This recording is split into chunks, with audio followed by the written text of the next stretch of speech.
There is a certain man known as the useless oldest son of Count Perdium. He is uncontrollable. He is a sword master that is stuck in his room. He is a man that is out of his mind.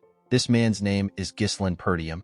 While shaking in pain, a man in an armor contemplates about the fact that he lost to a garbage human like Ghislain. He could not believe that he who was the best knight in the north would lose to someone like that. Next to the knight, we see the bodies of several other knights. While the man was shaking in pain, someone walks up to him. The person asked him if the surrounding is cozy and warm. He told the knight that he put a lot of money into making the traps. The man talking was a knight with a nice armor and a pretty huge axe. With a cold gaze in his eyes, the man asked the knight if he likes the place. The knight became enraged when he heard this. He could not believe that a garbage human like Ghislain created a trap for him. He asked Ghislain if he knew about his plan beforehand. Our boy moved closer to the knight and told him that he knew everything. He explained to the man that he knew about how many they were, who the spies were, and who helped him with reinforcements. With a cold gaze in his eyes, Ghislain told the man that he knew it all. The knight was simply dancing in our boy's hand. The poor man could not accept this reality. He told Ghislain that he has always been a hidden ace card. The knight raised his voice and asked our boy to tell him how a useless bastard like him was able to know what was happening. Before he could finish talking, Ghislain used his leg to hit the man's face. He asked him to shut up. Our boy took off his helmet and told the man that he can continue trying to invade them. He informed the man that he is going to win the war and the next one after that. Our boy asked the knight if he knows the reason why he will win. With a smile on his face, Ghislain revealed to the man that he has all the plans. The scene shifts and we are taken back a year earlier. We are taken to a soldier's camp which is in the Luthania kingdom near Perdium estate. We see Ghislain wake up in one of the tents. Our boy was shocked to see that he is alive. He quickly placed his hand on his neck to confirm this. Ghislain was certain that he was in a different place a while ago. He remembered what happened earlier. A knight knocked his sword out of his hand. Our boy spat out some blood when the knight attacked him. When our boy fell to his knees, the knight with red hair and a golden armor said that it is now over for Ghislain, who is the mercenary king and one of the continent's 7 strongest men. With a smile on his face, the knight said that the war is over. This man is also among the continent's 7 strongest men. He is known as the noble knight Aiden. Aiden pointed his sword at Ghislain and asked him if he has any last words. Our boy told the man that he simply regrets being unable to fulfill his revenge. While breathing heavily, Ghislain told him that he hopes he dies. Aiden smiled when he heard this. He called our boy an arrogant bastard. He informed Ghislain that he never expected him to have been the oldest son of the fallen Perdium household. He reminded our boy that he left his family after his sister died. Ghislain was surprised to hear this. He asked Aiden to tell him how he knows this when he comes from a different kingdom. The noble knight asked our boy to not be surprised. He revealed to him that he knows a lot about him because he once worked his ass off to track him down. With an evil smile on his face, Aiden revealed to Ghislain that they were the ones who worked with the Delphine household to bring down his family. Our boy was shocked to hear that there were other people involved in the fall of his household other than Duke Delphine's household. Aiden moved his sword closer to Ghislain's neck. He told him that he does not need to know more since he is going to die anyway. He asked our boy to accept his fate. Ghislain was annoyed to hear this. He told the man that he will never forgive him. Aiden did not care about this. He beheaded Ghislain with a single strike. The scene shifts and we are taken back to the present. Ghislain moved closer to a barrel containing water. He wanted to see if his head was still on his neck. Our boy could not comprehend what was happening. He wondered if he was hallucinating. He noticed that he was much younger. Ghislain looked around. He wondered if he was taken captive and used as a lab rat by some mages. Our boy promised himself that he would make the arrogant bastards regret keeping him alive. While looking around, our boy saw a sword lying next to a barrel. While he was thinking, he hears someone call him young master. The person stepped into his tent and asked him to come out. He told him that he knows he is awake. This man is a soldier that belongs to the Perdium household. His name is Ricardo. Before the soldier could take another step, Ghislain appeared behind him and put a sword to his neck. The man was shocked to see this. With a serious tone in his voice, our boy informed the man that he will let him leave if he answers his questions correctly. Ricardo referred to Ghislain as young master and told him that he is crossing the line. Our boy was surprised to see how casually the man spoke. He did not expect the man to have such a weird reaction when he is being threatened. Ghislain asked the soldier to tell him what he is talking about. Ricardo pushed Ghislain back and revealed to him that he tired himself out from his tantrum earlier and fell asleep. Our boy was surprised to hear this. While touching his neck, Ricardo asked his master if he forgot everything after sleeping. He reminded Ghislain that he was throwing tantrum about how he wanted to command the group to raid the orcs. Ghislain could not comprehend what the man was saying. He asked the man to stop spouting nonsense. Ricardo picked up a bag and asked our boy to pack his stuff. He explained to him that people are waiting. With a nervous look on his face, Ghislain asked the soldier to tell him where they are going. Ricardo walked past our boy and told him that they are going to the Perdium estate. Ghislain was shocked to hear this. He quickly turned around and grabbed the man. He asked him to repeat what he said. Ghislain asked Ricardo if he is talking about the fallen Perdium estate. The scene shifts and we see our boy outside. While standing at the top of a cliff, Ghislain looked at his estate from afar. Our boy was certain that this was the Perdium estate. He did not understand why it was looking fine. He remembered that it was reduced to ashes the last time he saw it. Ricardo moved close to his master and asked him if he had a nightmare. He could not believe that Ghislain would call his household a fallen one. He told our boy that the Count will kick him out if he hears this. Our boy still wasn't convinced that everything was real. He believed that he was dreaming, pinched his cheek to confirm if he was dreaming. Seeing that he could feel pain, Ghislain realized that everything was real. Due to the fact that he had a younger face and his estate was in its original form, our boy was able to deduce that he had returned back to the past. Our boy's younger self resented his household. The immaturity born from feeling inferior led to trouble. As time passed, more people in the household avoided him. Ghislain was unable to withstand the criticism, so he ran away from home. Several years after that, our boy became a mercenary. He survived countless battles and managed to build up his skills. He eventually made a name for himself. After achieving so much, Ghislain returned to his county in order to make up for his past mistakes. Unfortunately for him, his household had already been crushed to dust by the time he returned. While looking at his family flag, Ghislain realized that everything is still here. All the people he holds dear are still here. Our boy laughed like a madman. He could not believe what had happened to him. He wanted to sing a song in joy. However, it was too early to rejoice. Ghislain remembered that Ricardo said that they came here to raid the orcs. Our boy could never forget what happened in the orc raid in his past life. This is the day that most people in the raid squad will die. In his past life, Ghislain followed the group to the raid and other to make a name for himself. At that time, the reports had said that there were only 3 orcs. Our boy believed that the fight would be easy enough for someone like him who had no experience in commanding a squad. Unfortunately for him, there were more than 20 orcs. Almost everyone died because our boy had been stubborn and wanted to command a squad. Ghislain pulled himself together. He assured himself that he could take care of the monsters since they didn't really have a strategy.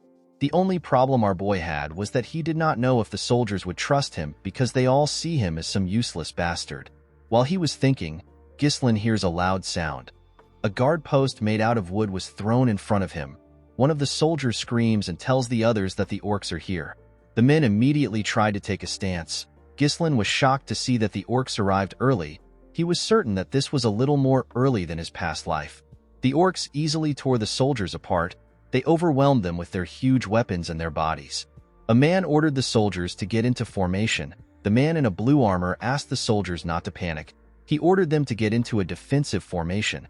This man is the commander of the raid squad. His name is Skovin. Before the man could get close to an orc, it swung its sword at him. Skovin managed to block the attack with his sword. The commander realized that his squad let their guard down. He could not believe that they were ambushed when they were not prepared. He was quite shocked to see that there were more orcs than reported. While he was thinking, someone calls out to him. The person asked him to look behind him. An orc was about to crush Skovin with its weapon. Before the orc could attack the commander, someone ran to him. The person grabbed the commander's shoulder and pushed him back. The person turns out to be Ghislain. Skovin was shocked to see his young master in front of him. Before the monster's axe could touch our boy, Ghislain stabbed it in its hand and used his sword to cut off its fingers. Immediately he did this. He cut the monster's thigh. Skovin and the rest of the soldiers were shocked to see this. The orc screamed out in pain and fell to the ground. Ghislain was annoyed to see the kind of cut he made. He realized that he could not yet use mana. He wished that he had returned to the past earlier. Ghislain turned to Skovin and asked him to give him something. The commander did not understand what the young master was talking about. With a confident look on his face, Ghislain asked Skovin to give him the commander's rights. Skovin could not believe that Ghislain actually asked for the right to command. The commander knew that Ghislain was an idiot, but he never expected him to ask for the right to command when their soldiers' lives are on the line. Skovin stood up and told our boy that he cannot give it to him. Ghislain was surprised to hear this. The man walked forward and asked our boy if he believes that the battlefield is a game. He explained to our boy that he cannot give up the authority that the Lord gave him easily. Our boy was annoyed to hear this, however. He completely understood the man. He knew that he would have also behaved the same way if an idiot walked up to him and asked him for the right to command. While he was thinking, an orc rushed to attack him. Skovin asked his young master to step back. He told him that he is too inexperienced to lead the squad. Immediately he heard this, Ghislain took a stance. He realized that he had no choice.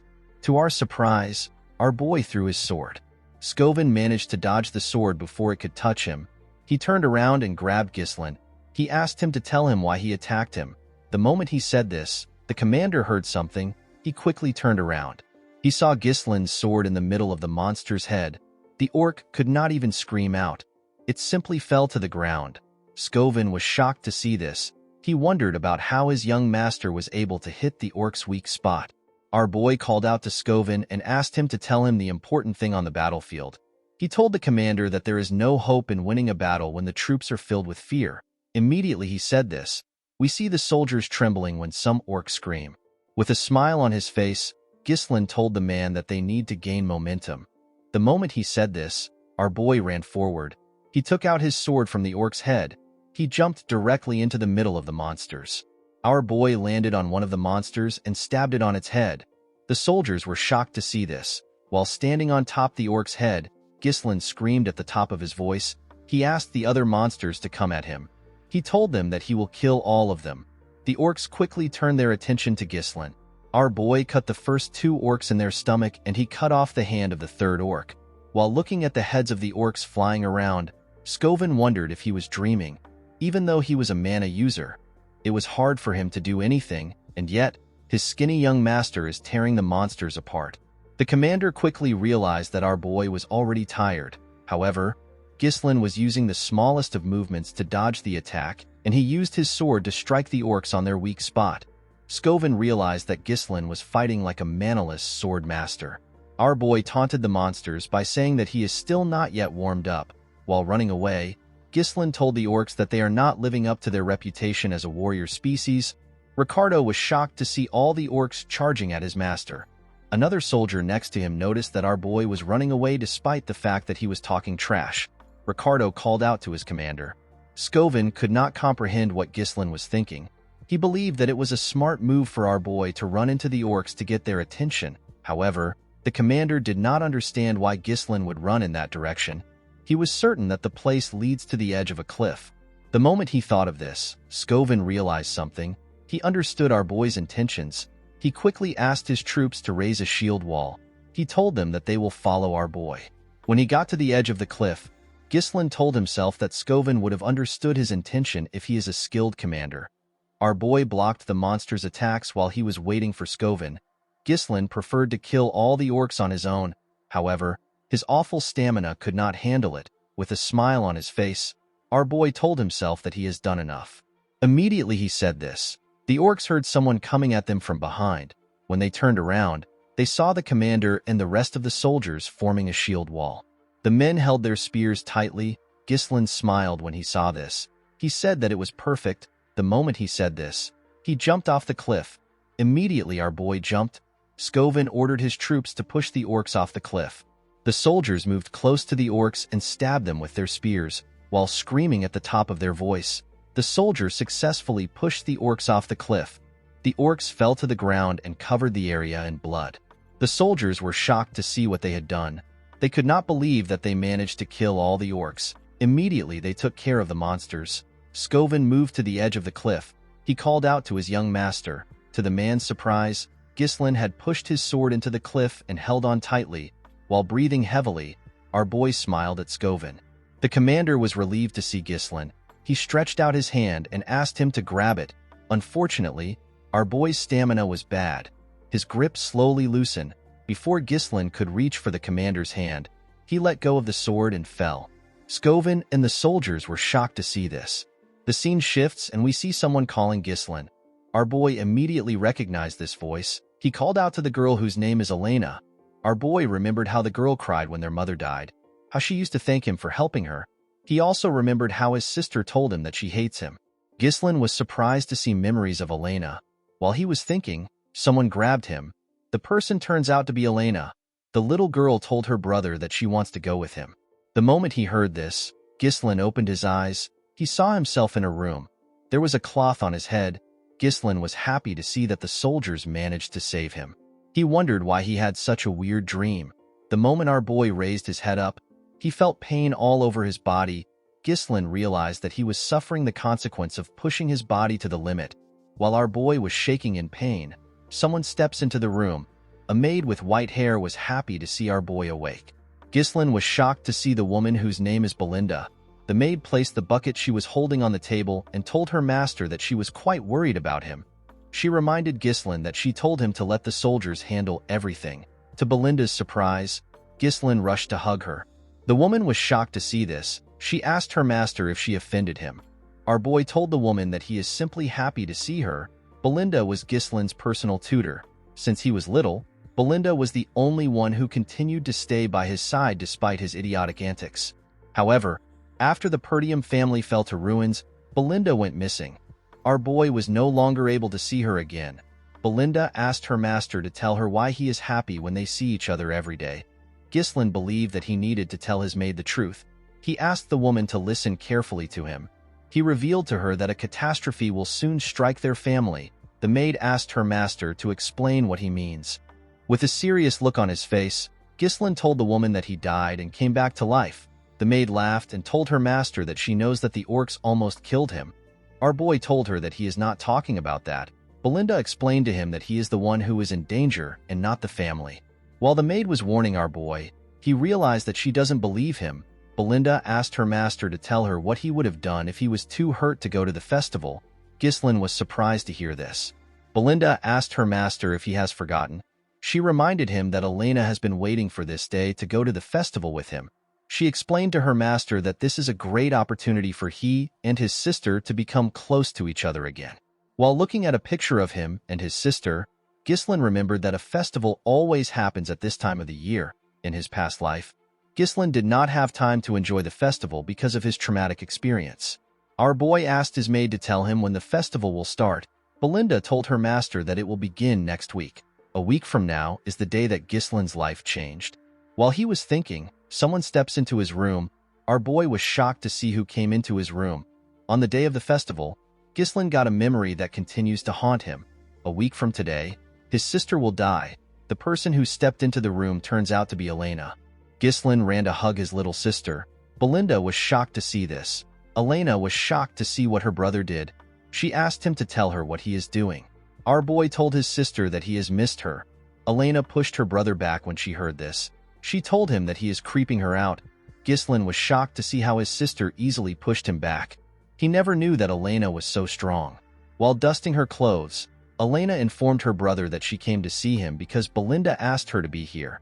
She asked him to tell her the kind of game he is playing. She asked her brother if he believes that this will make everything okay.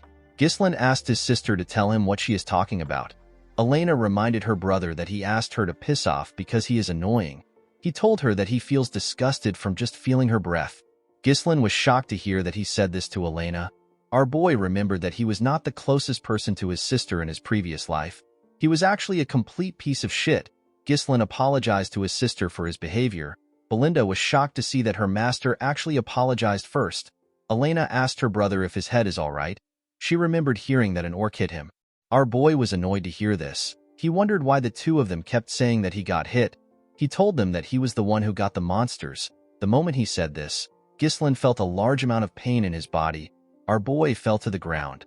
With a cocky smile on her face, Elena told her brother that he came back unconscious after getting the orcs. The maid and Elena laughed when they saw the way Ghislain was trembling. Our boy was surprised to see the two of them laughing. He was happy to see that everyone acts exactly how he remembers them. Ghislain wondered why his past self wasted so much time on useless things. In the festival that happens next week, Ghislaine rejected Elena's offer to go together. He told her that the things that happened in the raid made him upset. This was the last time our boy saw his sister. Elena's body was found shredded to pieces along with her bodyguards. Ghislaine was annoyed that he did not go with his sister. While he was thinking, someone knocks on his door. 2 men in an armor open the door. These men were Elena's bodyguards. Their names are Jamal and Philip. Jamal informed his mistress that they were waiting for her. Elena asked the men if something is wrong. She reminded them that she asked them to wait outside. Jamal apologized to Elena. He revealed to her that the servants asked her to oversee their work on the festival supplies. Ghislaine was surprised to hear this. He asked the man to tell him why the maids would ask Elena to do such a thing. Belinda told her master that he does not know anything because he always lays around all day. She informed Ghislaine that there is a shortage of workers in Perdium, that even the young lady has to work.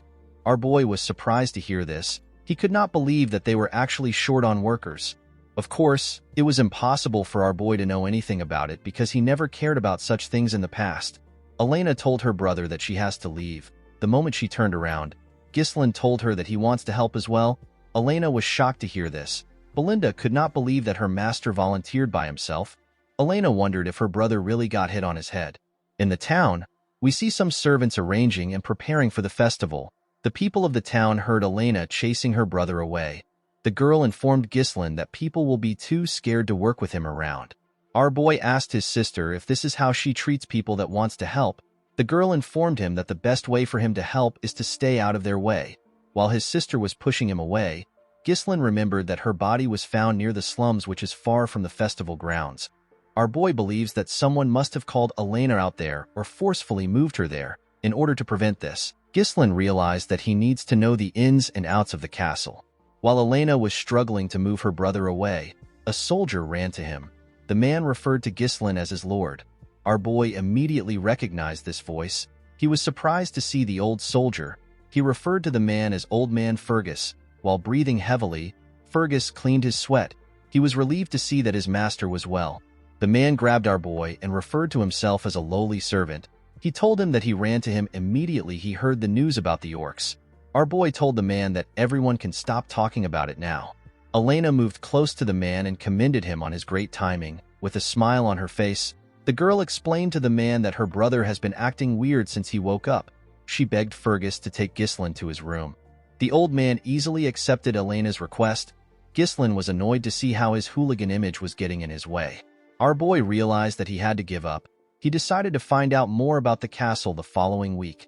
Ghislaine told the old man that there is an abandoned training field in the castle. He asked him to take him there. Fergus was surprised to hear this. He asked his master to tell him why he wants to go there. With a serious look on his face, Ghislaine informed the old man that he wants to train. Fergus was shocked to hear this. The scene shifts and we see our boy and the old man arrive at the training ground. Ghislaine was shocked to see the place. It was in a much better condition than he expected. Even the weapons were good. The place was a perfect location for our boy to train. Ghislaine never saw anything like this when he was a mercenary. Fergus revealed to our boy that they kept it maintained in case he wished to use the facility. The old man told Ghislaine that he always believed that what he was going through was just a phase. Our boy realized that the man also did this in his past life. Ghislaine tapped the man's armor and told him that he wants to live a long life. He revealed to Fergus that dying feels horrible. The old man was surprised to hear this. He asked his young master to tell him why he is speaking as if he has already experienced life and death. With a confident smile on his face, Ghislaine commended the old man for being sharp. He explained to Fergus that he died and got resurrected. Fergus told our boy that he is not interested in jokes. Ghislaine asked the old man to step out. He told him that he wants to start training. Fergus bowed his head and informed his master that he will be outside. Our boy understood that he has always treated everyone around him like they are his enemies. He realized that he was too short-sighted. In the past, it was revealed that the person behind Elena's death was a neighboring territory. Thanks to this, Perdium got caught up in a war. This led to its downfall. Elena's death was essentially the starting point of the household's downfall. Ghislaine decided to set things straight in this life. In order to achieve his goal, our boy knew that he had to get a better physique. Unfortunately, our boy did not have a lot of time. Ghislaine was still certain that he will be able to learn mana control. He sat in a lotus position and began to meditate. Mana is a supernatural resource that allows humans to break through their limit. Most people say that noticing and taking in mana is the hardest part. However, our boy was able to do this easily, even on the chaotic battlefield. He connects the mana particles floating in the air and bundles it up as if he is spinning a spool. For someone like him who had experienced thousands of battles, it was quite easy to create a mana core. However, this was not enough. Ghislain did not join the 7 strongest men in the land with just this technique alone. With the method from the half-burned book of magic that he picked up and the natural mana core of humans, our boy is able to create a second and even a third core. He creates a connected mesh of multiple cores in order to create an explosive force. Ghislain screamed out in pain as the mana traveled through his body. Our boy spat out some blood from his nose and even his mouth. He was surprised to see that he was only able to create 3 cores in his past life. He actually managed to get 5 cores. This method allows one to create an explosive force in a short time, but it also requires an extremely large amount of mana in return. This was the primary reason Ghislain lost to Aiden in his past life. The noble knight brought a whole knight order to fight against him when he had ran out of mana. Our boy was certain that he would have won if it was a fair fight. Ghislain knew that this technique was an unstable one. However, he did not mind. Our boy knew that he had a youthful body and a lot of time. He assured himself that he will be the one to behead Aiden this time. With a look of anger on his face, Ghislain promised to destroy the bastards that helped House Delphine to destroy their county. The scene shifts and we are taken to the day of the festival. We see Ghislain gear up and walk into the festival grounds. Elena was shocked to see her brother. She asked him if something is wrong. She reminded him that he never used to come to things like this. Ghislain explained to his sister that he needs to come to these things once in a while, since he is also a member of the Perdium household. Elena told her brother that he has been acting weird recently. She revealed to him that she heard that he has been training for the entire week. With a nervous look on his face, Ghislain explained to his sister that there is nothing weird for the heir of a knight family to be training. Elena reminded her brother that he never cared about these things before. She reminded him that he said that their father is annoying and he cannot wait to be lord. Our boy was shocked to hear what he said. With a bright smile on her face, Elena informed her brother that she likes the way things are now. She told him that it feels as if he has returned to his old self. Ghislain realized something in the past week. Due to the fact that his actions have changed, his reception and his future are also slowly changing. While thinking, our boy saw Belinda instructing Elena's bodyguards. She asked them to figure out a solution by themselves if Ghislain causes any trouble. She explained to them that they cannot afford to have any problems, especially when there are a lot of visitors around. The 2 men told the woman that she can trust them. Although the general flow of things were the same, it was difficult for Ghislain to gauge the impact of his actions on small events. Making good use of the information he has was our boy's work. Ghislain knew that he needed to respond to each situation effectively. Our boy followed his sister around during the festival. He carefully watched his surroundings to see if anyone is acting suspicious. After moving around for a while, Elena sat down. She told her brother that she enjoyed the festival a little. She explained to him that it is a little boring to have the same thing every year. She wondered if there was nothing new this year. Ghislain found it odd that nothing had happened to his sister even though the festival is almost over. He wondered if this happened because he is with his sister. While he was thinking, someone asks Elena if she wants to check out other areas. The person turns out to be a soldier. The soldier explained to the girl that his friend told him that there are new events elsewhere. He asked the girl if she will come with him. Elena was surprised to hear this. She grabbed the soldier's hand and told him that the events have to be fun. Upon seeing this, our boy realized that the 2 soldiers in front of him are the traitors. Ghislain could not believe that Jamal and Philip were the traitors of their household. Elena's bodyguards were the most trusted knights in the feud. This is because they have protected Elena since she was a little girl. It was known that they were murdered while protecting her in the past. With a smile on his face, Jamal welcomed his mistress to the event. To the girl's surprise, there was no one there. Elena did not understand what was happening. She asked Jamal if there is really going to be an event in such a dirty place. With a nervous look on his face, Jamal told her that the people must have not yet prepared. He told her that people will soon arrive. Elena believed her bodyguard was joking with her. She asked him if he would perform in such a dirty place. While she was talking, our boy looked around. Although the place looked like a simple deserted street, Ghislain could tell that the men have carefully blocked the escape route. He realized that they must have made their preparations in advance. While he was thinking, his sister pulled him. She asked him to leave with her. Jamal asked his mistress to stay in order to see the show. Elena told the man that she is not going to watch a show in a place like this. Ghislain asked his sister if she works out. He told her that she is quite strong. Before the girl could reply, Philip appeared in front of her. With a scary look on his face, the man asked Elena to wait for a little while. The girl became nervous when she saw the look on his face. She told her 2 guards that they are acting strange. She asked them if something is wrong. Jamal apologized to her for scaring her. With a creepy look on his face, the man informed his mistress that a reasonable request came in. Elena was surprised to hear about a request. The moment Jamal said this, 3 men walked into the area. 2 of the men were wearing black clothes. The other man, who appears to be their leader, was wearing a blue coat with a blue hat. This man's name is Frank. Frank commended the men on their smooth work. Jamal walked up to the man. He told him that they brought their mistress just like they promised. He told Frank that their deal ends here. Frank noticed that Ghislain was also here with Elena. He told Jamal that he never asked him to bring our boy. While trembling, Elena held her brother. With a smile on his face, Jamal revealed to the man that he will give him Ghislain for free. He told him that our boy followed them foolishly without knowing that this would be his graveyard. Ghislain asked Jamal if he really believes that he can get away with selling them out. With a cocky look on his face, Jamal asked our boy to worry about himself. He told him that they can simply run away to a faraway place. He explained to our boy that he and his friend have simply gotten sick and tired of the impoverished land which is tormented by barbarians. He told Ghislain that there are plenty of others leaving the county. The moment he said this, Ghislain moved close to him and attacked him. Our boy easily cut through his armor in one slash. Everyone was shocked to see this. Jamal's body tore apart.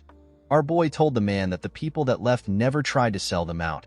Immediately he said this, he turned to Philip and asked him if he is wrong. The knight quickly grabbed Elena. He called Jamal an idiot. He could not believe that a knight would lose to an amateur. Before the idiot could unsheath his sword, Ghislain threw his sword directly at his forehead. The man could not comprehend what just happened. He fell to the ground and died. Elena quickly ran to her brother. One of the men in black asked his boss if they are really looking at Ghislain. The other man told Frank that our boy has never had any real combat experience or fundamental training. Frank told the men that they are definitely looking at Ghislain. Although they were caught off guard, Frank could not believe that our boy killed 2 knights instantly with attacks that used mana. While shaking, Elena asked her brother to explain what is happening. Immediately she asked her question. Our boy hit her neck and knocked her out. He carefully placed her on the ground and asked her to have a little rest. The moment he did this, Frank thanked him for making their work easy. He told Ghislain that he is much different from what he heard. He revealed to him that they were planning to take care of Jamal and Philip.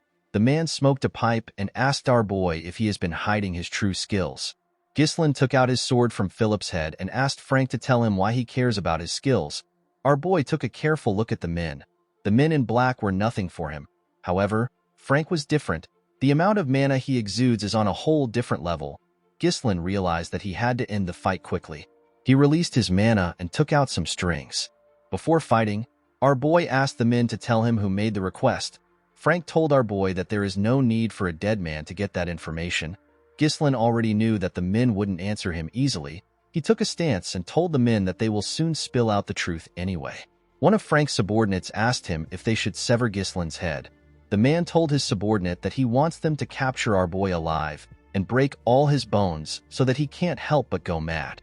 With a creepy smile on his face, Frank said that Ghislain has to be screaming in pain for the shape to come out beautifully. The moment they heard this, the 2 men rushed to attack our boy. Ghislain took out something from his pocket and threw it at one of the men. The man was surprised to see a firecracker. The moment he lost focus, Ghislain moved close to him and stabbed him in the head. The other man calls this a shallow trick. He quickly attacked our boy. Ghislain moved his sword behind him and used it to block the attack. While holding on, our boy put his hand around the sword. He used his sword to hit the man's hand. Before the man could react, Ghislain beheaded him. The moment he did this, Frank attacked him. Our boy blocked the attack with the other sword. Frank was shocked to see this. He could not believe that Ghislain managed to block his attack in his position. He was certain that it was a perfect sneak attack. Ghislain quickly pushed the man's sword down and stood up. He made a clean cut on Frank's neck. The man's pipe fell to the ground. To our boy's surprise, Frank attacked him. While using mana on his neck, Frank told Ghislain that he is actually surprised. He told our boy that he would have lost his neck if he did not have enough mana. Ghislain was shocked to see that Frank survived an attack to his neck. He quickly realized that the man focused his mana around his neck to reduce the damage. Frank took a stance and told our boy that he does not know where he learned his strange swordsmanship. With a creepy smile on his face, the man promised Ghislain that he will die here. Frank pushed our boy back and told him that he cannot defeat him with his feeble mana. He assured Ghislain that he will die here. To the man's surprise, Ghislain smiled when he heard this. Frank did not understand why our boy was smiling. Ghislain pushed the man's sword away and made him lose composure. Immediately he did this. He used his leg to give Frank a kick on the face. Frank quickly stepped back after he received the attack. With a smug look on his face, Frank reminded our boy that his attacks won't work with his tiny mana. The moment he said this, Frank spat out some blood. He fell to the ground and began to cough heavily. The man could not comprehend what was happening. He realized that Ghislain's attack was much powerful than before. He was certain that it is impossible for Ghislain to pierce through his enhancement with his skill level. Our boy slowly walked up to the man. He revealed to him that he never expected anyone to be the true culprit of his sister's death. With a scary look on his face, he unleashed his third core and asked Frank to prepare himself. The man was shocked to see this. He could not believe that our boy's mana suddenly increased. Before he could think about it, he saw Ghislain in front of him. He was shocked to see how fast our boy had become. Ghislain attacked the assassin more fiercely. However, Frank was able to block the attacks, but the attacks were quite heavy. Ghislain did not hold back. Frank could not comprehend what was happening. His hands were turning numb just from blocking our boy's attacks. While looking at his almost ruined sword, the man reminded himself that there is usually a limited effect when someone draws a lot of mana. However, this was different for Ghislain. Frank had never heard of a method that increases mana so explosively. It was as if our boy had become a different person. While Frank was trying to regain his stance, Ghislain used his sword to crush the man's weapon. Immediately he did this, he landed a heavy strike on the man's body. He grit his teeth and pushed his sword into Frank's body. The assassin screamed out in pain. Before he could continue screaming, Ghislain placed his hand on his throat and pushed him to the wall. While holding onto his sword, our boy told the man that they need to continue their conversation from earlier. He asked Frank to tell him who requested for the assassination. The man did not care about responding to Ghislain. He took out a small blade and told himself that he will not go down so easily. He decided to take Elena along with him. Before the man could throw his blade, some strings grabbed his hand. Our boy was the one who took out the strings. He asked the man to make a deal with him. With a cold gaze in his eyes, Ghislain asked the man to not make any stupid moves. He told him that he will return his sword into its sheath. Frank was shocked to see that the threads were created with mana. He did not know when our boy had the time to create such a thing. Ghislain pushed his sword deeper into the man's body. He told him that someone on his level should be able to patch up this injury. With a horrifying tone in his voice, our boy told Frank that his level won't matter when his mana core is destroyed. The assassin was shocked to hear this. When he looked down, he saw our boy's sword glowing. He immediately began to scream. He could feel his mana scattering. Frank yelled at Ghislain and asked him if he has lost his mind. He told him that the backflow could cause an explosion and blow the whole area away. He asked Ghislain if he is planning to self-destruct. With a terrifying look in his eyes, our boy told the man that only those who are unskilled make such a mistake. He assured him that he can manage himself. Frank was shocked to see the look on Ghislain's face. He realized that our boy was not bluffing. He became certain that he is going to die. While screaming at the top of his voice, Frank revealed to our boy that he was sent by Count Desmond. According to the man, the Count needed a reason to start a war against the Perdium and the Degard families. Our boy was surprised to hear that it was the Count in Ghislain's previous life. This kind of work was left for the families that allied with the Duke's family. Our boy was annoyed to see that Duke Delphine orchestrated the whole thing without being involved. Ghislain asked Frank if this is the reason why he wanted to kill his sister. The man told our boy that he is correct. Immediately he answered. Our boy pushed his sword through his body. Frank spat out some blood and reminded Ghislain that he promised to put his sword away. Our boy smiled when he heard this. He asked the man to tell him why he is scared when he has also killed many people. Frank began to laugh when he heard this. Our boy was surprised to see this. The man moved close to Ghislain and revealed to him that nothing will change even if he dies. He told our boy that he has already finished the work of the Degard family. He asked our boy if people will listen to a punk like him. He assured him that Perdium will perish in war. The moment he said this, Ghislain grabbed his head and pushed it to the wall. With a smile on his face, our boy told the man that he was reborn after dying. He assured him that things will be different this time around. Immediately he said this, his sword began to shine brighter. Frank raised his head up and screamed out. The man shot out his energy through his mouth. It blew up when it got to the sky. It looked like a firework. The moment he did this, he fell to the ground and died. While breathing heavily, our boy looked around. He saw the corpses on the ground. He stared at his sister's unconscious body. After confirming that there was no one next to him, Ghislain threw his sword to the ground. He took a deep breath and fell to the ground. He began to cough out blood. While cleaning his blood from his mouth, our boy said that it was very easy for him to explode 3 cores when he was the Mercenary King. He pushed himself up and told himself that he will not fall here. Our boy rushed to a building and kicked the door open. He found 2 bodies inside the building. In Ghislain's previous life, there was another body that was found in this place besides Elena. Due to what Frank said earlier, our boy realized that the body in front of him belonged son of the Degard family. The boy was killed along with his escort knight. The 2 men were silenced and framed as Elena's killers. Our boy moved their bodies. He was certain that a war would take place if these bodies are revealed. Ghislain took out a firecracker. He decided to erase the evidence. After setting the building on fire, our boy carried his sister and slowly walked away. He assured himself that he will never let things go as planned for his enemies. As Ghislain walked forward, we see someone watching him from a tree. The person disappeared after staring at our boy for a while. The scene shifts, and we see the man reporting to his superiors who sat on a round table. The man revealed to them that the assassination was a failure. The people on the round table were shocked to hear this. They could not believe that Frank and the other 2 knights failed the mission. They asked the man if they let their guard down because they believed that the work would be easy. With a nervous look on his face, the man told them that they failed because of Ghislain. The men were shocked to hear this. They could not believe that the useless bastard of the north actually did something. One of the men on the table reminded the spy that Ghislain is actually a useless piece of shit. He asked the man to stop using our boy as an excuse. The spy revealed to the man that Ghislain is completely different from the information and rumors they have about him, while remembering how our boy dealt with their men. The spy told his superiors that Ghislain was basically a completely different person. The man revealed to his superiors that they have already taken care of the Degard family. He assured them that it will not be difficult to start a territorial war. He begged them to give him another chance. The men asked the spy to shut up. They could not believe that he was not able to get enough information on one kid. They asked the spy if he knows that he has pushed their plans back. They could not believe that the man was asking for another chance when he failed his first mission. The members of the group ordered for the spy to be eliminated. The moment they said this, someone sitting on a throne told them that they are noisy. The man asked the spy to tell him the kind of chance that he wants. The spy assured the man that he can get rid of Ghislain. The man asked him to tell him how he wants to do this. The spy revealed to the mysterious man that he will make a duel happen naturally. He told the man that he has someone in mind. The men on the table asked him to tell them who he plans to choose.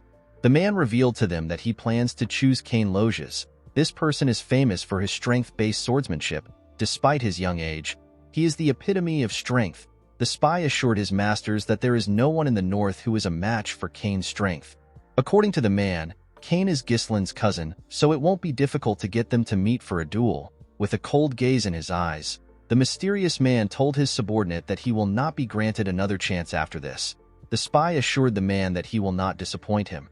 The scene shifts and we are taken to the training hall of the Perdium household. Fergus stepped into the room and told his master that it is already meal time. The moment he said this, he saw something coming towards him. Our boy placed his thread on a sword next to the man.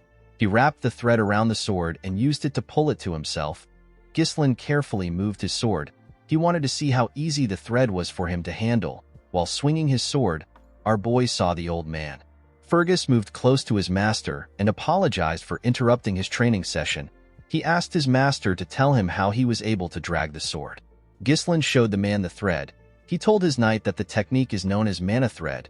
It is a way of using mana as a string. In our boy's past life, he used this technique all the time. However, at his current skill level, Ghislain needs to implode his core in order to use it like before because he is lacking mana.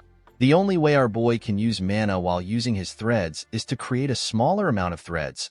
The old man was surprised to see his master's technique. He always believed that he had trained his mana well, but he had never seen something like this. Fergus did not know how his master was able to create this technique with mana. He was certain that Ghislain did not have any skills and he had not trained for a long time. Our boy asked the man if he needs something from him. Fergus told his master that he actually stopped by to tell him something. He bowed his head and thanked Ghislain for protecting his little sister. Our boy was surprised to see the old man thanking him. He told him that he did what he should have done. He asked Fergus to eat with him. A few days after that, the festival was paused. This was expected because a knight tried to traffic the young lady. Inside the castle, we see Elena complaining to her brother. She told him that no one believes her when she says that he saved her. She asked her brother to say something to the people. Ghislain assured her that it is fine. He told her that no one will believe him either. Belinda was annoyed when she heard what Elena said. She was annoyed to hear that Jamal and Philip were trying to take her. She believed that the knights were trying to take Elena for themselves. She told her mistress that she always believed that the two men were perverts. Ghislain was happy to see that his sister actually managed to survive. Although he was able to prevent the war from happening, our boy knew that their enemies won't give up easily. Ghislain knew that he cannot stop them on his own forever. He realized that he needed to grow his own military force. While he was thinking, a maid stepped into the room. She brought a cart containing their food. Our boy realized that he needed to get into politics if he wants to get the things he needs. The maid placed the plate on Ghislain's part of the table. When he opened the plate, he saw a piece of potato. Our boy was shocked to see this. Ghislain turned to Belinda and asked her to tell him when they will have dessert. The maid was surprised to hear this. She asked her master if he does not know how their situation is. The moment she said this, our boy hears someone screaming outside of the castle. He was startled when he heard the person.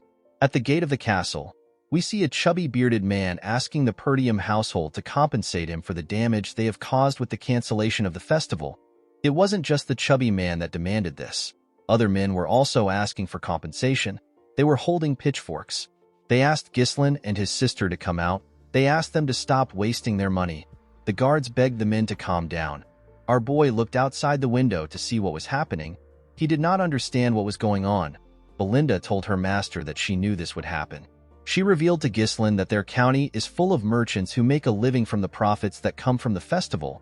The profit was good enough for them last year. However, since the festival was cancelled after just one day, it is expected for the merchants to be angry. Ghislain was shocked to hear this. He never expected the county to be in such a bad situation. Our boy turned away from the window. He realized that he needed to stop the merchants. He was certain that they will get more aggressive if he doesn't do anything. Ghislain asked Fergus to tell him what the soldiers are doing. He asked him to send the soldiers down to calm the crowd. Fergus revealed to our boy that they do not have any soldiers. Ghislain could not believe what he was hearing. The old man explained to our boy that most of their soldiers have been dispatched to the Forest of Monsters for reconstruction because of the orc raid. Ghislain was annoyed to hear this. Perdium is basically eternally at war because of the barbarians in the north. On the other side of the county is the Forest of Monsters. Monsters can come from this place at any time. Ghislain could not believe that they did not have any money or soldiers. He moved Belinda to the side and told her that they need to talk.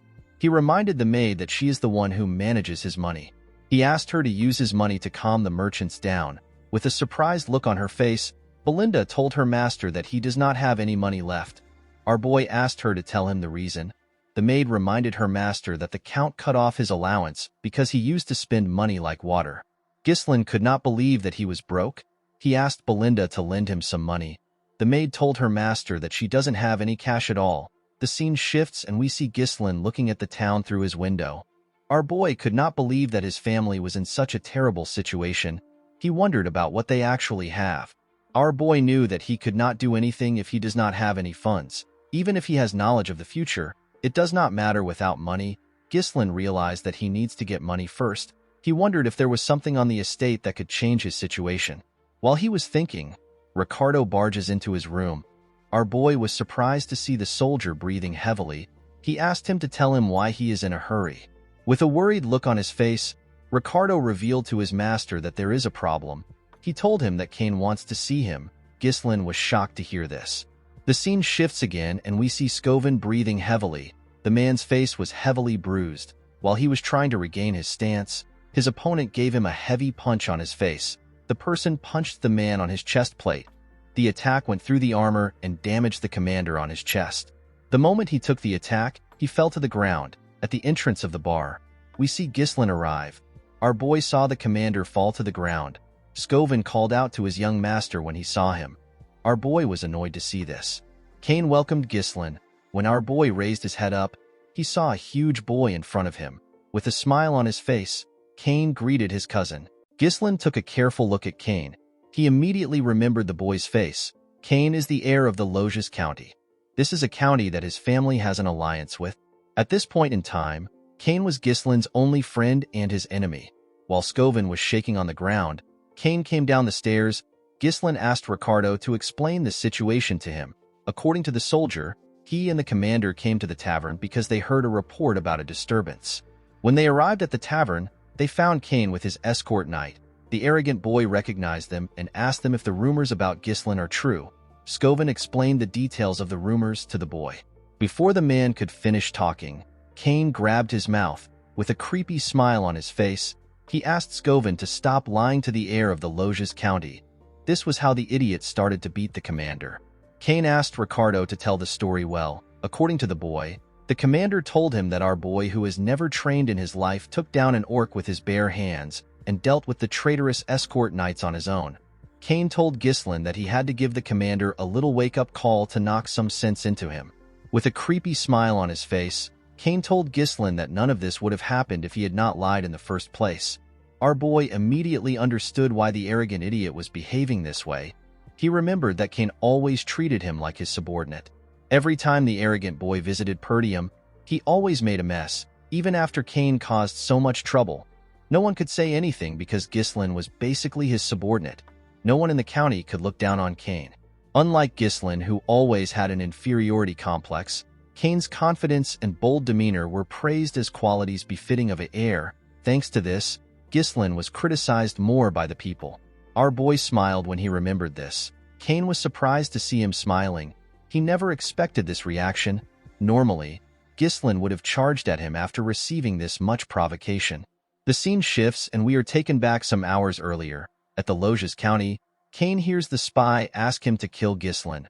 The boy was shocked to hear this. The spy assured him that the esteemed one will support his family if he succeeds.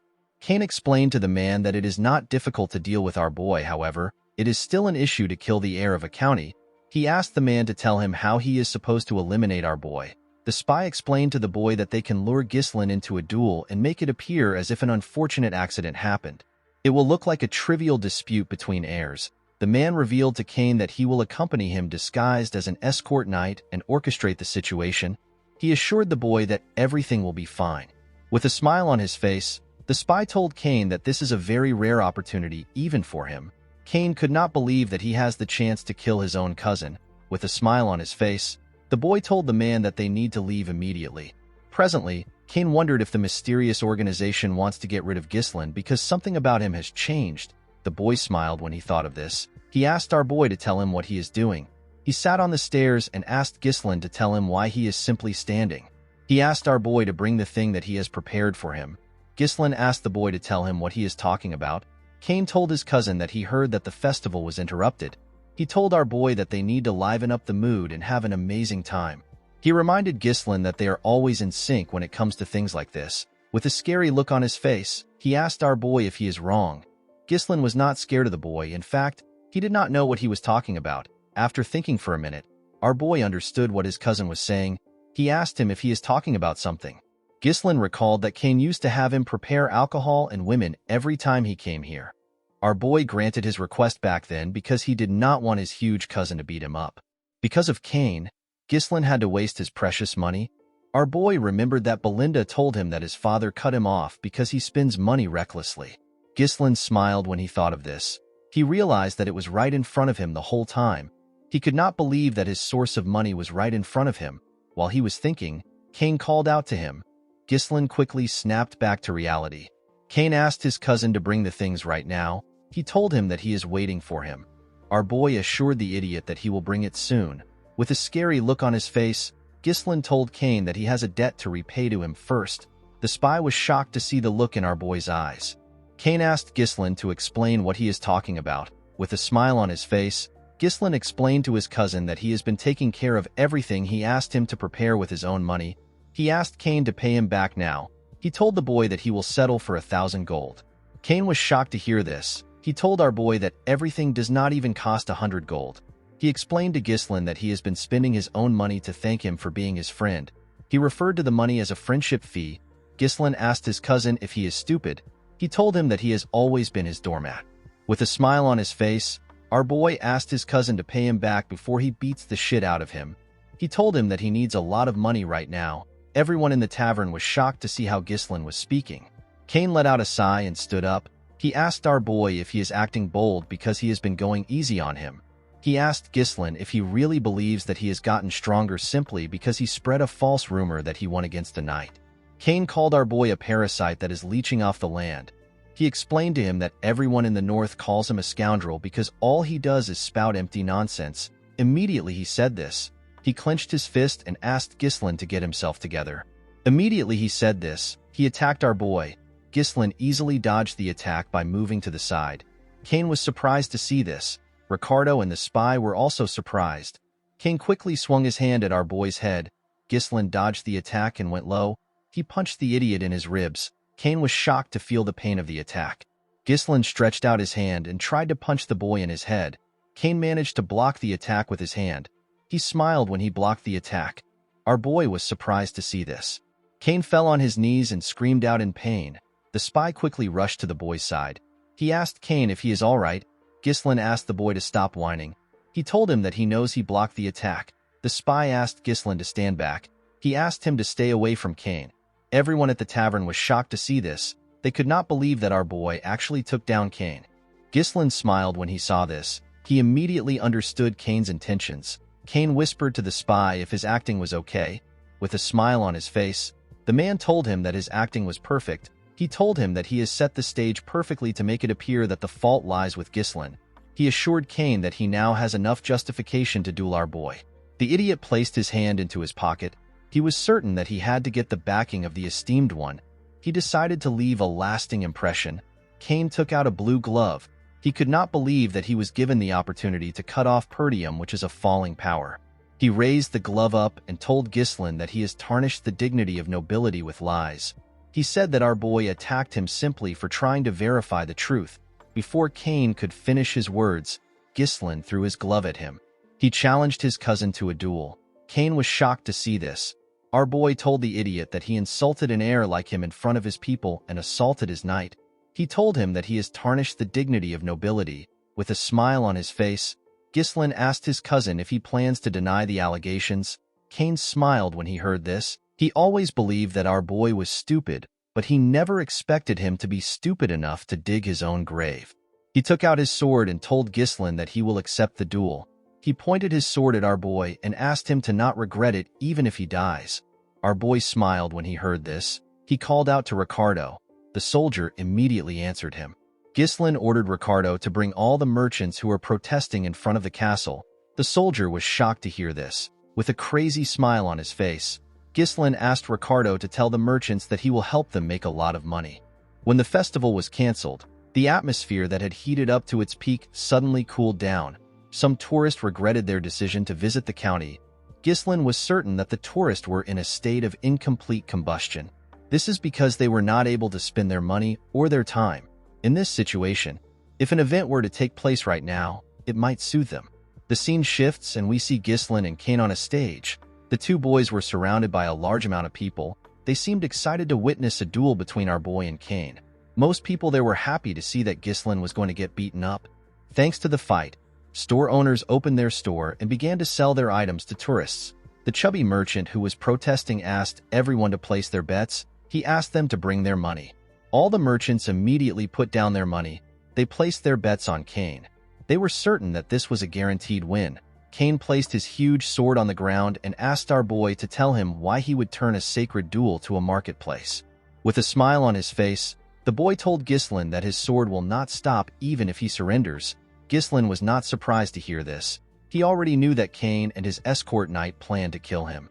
Our boy told his cousin that enough people have gathered. He told him that they can begin the match. The moment he said this, the spy asked him to wait. With a smile on his face, The man told Ghislain that a proper bet cannot proceed. Everyone was shocked to hear this. The chubby man revealed to the people that no one bet on Ghislain. People were not shocked to hear this. They believed that only a stupid person will bet on Ghislain. They all believed that the results were too obvious. Cain laughed when he heard this. He told our boy that even his own people don't trust him. The chubby man asked the spy if they should change the content of the bet. He told him that they should bet on how long Ghislain can last against Cain. The moment he said this, someone dropped a bag of gold on the table. The person turns out to be the commander. He was being supported by Ricardo. The man told the merchant that he wants to bet on our boy. Ghislain smiled when he saw this. Another person dropped a huge bag of gold on Scovin's bag. The person turns out to be Elena. The girl told the man that she wants to bet on her big brother. Ghislain and everyone there was shocked to see this. The girl asked the merchant if the money is enough. After carefully counting it, the man told her that it is enough. Belinda reminded Elena that she advised her not to do this. Cain told them that they made him wait for no reason. The referee asked the boys to get ready. Ghislain reminded Cain that he is older than him. He told him that it will look a little strange if he makes the first move. The boy was shocked to hear this. Ghislain took out his sword. He asked Cain to come at him. Cain did not understand what our boy was thinking. He went down and told Ghislain that it is a little late for him to act like an older brother. The moment he said this, they were asked to start the fight. Immediately he heard this. Cain jumped up and rushed to attack our boy. He used his momentum to hit Ghislain with his heavy sword. Our boy managed to block the attack. He was surprised to feel the weight of the sword. With a smile on his face, Cain told him that he has already stooped too low to act like an older brother. He used his sword hilt to push Ghislain back. He grabbed his blade and used its hilt to attack Ghislain's head. Our boy managed to dodge the attack by going low. The moment he saw this, Cain tried to kick him with his leg. Ghislain was able to dodge the attack, but Cain's leg still destroyed the ground. Everyone was shocked to witness Cain's strength. They could not believe that he did not even give our boy the chance to attack. With a cocky look on his face, the idiot smiled at our boy. Ghislain never expected him to be so proud. Belinda began to panic after she saw Cain's strength. She grabbed Elena and told her that they need to stop the fight. The spy smiled when he heard this. He knew that it was already too late. No matter who the opponent is, they are trapped the moment they decide to cross swords with Cain. The opponent is overwhelmed by his immense strength, and they will become consumed by the thought that there is no chance to counterattack. The opponent will end up using all their energy on evading attacks. In the end, the exhausted opponent will leave an opening after dodging for a while, and they will meet their end. Cain has always won this way. The idiot began to attack Ghislain more aggressively. Our boy managed to dodge the attacks. Cain smiled when he saw this. He told our boy that he is still as slippery as ever. He noticed that Ghislain's skills have actually improved since the last time they met. He stopped attacking with his blade and turned it around. He grabbed the blade with his bare hands and swung his sword hilt at our boy. He told our boy that he has always been good at running since they were little. Ghislain managed to use his sword to block the attack. To his surprise, Cain used the hilt to grab him and toss him up. Everyone was shocked to see this. The man smiled when he saw this. He believed that our boy was finished as he slowly descended back to the ground. Ghislain said that he wanted to go easy on his cousin. Unfortunately for the poor bastard, he crossed the line.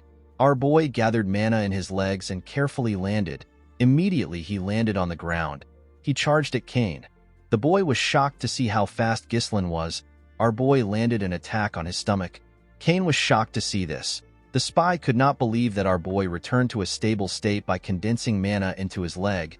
Ghislain informed his cousin that his swordsmanship is ignorant. He could tell that Cain believed that he was the strongest just because his opponent would get scared if he showed a little bit of strength.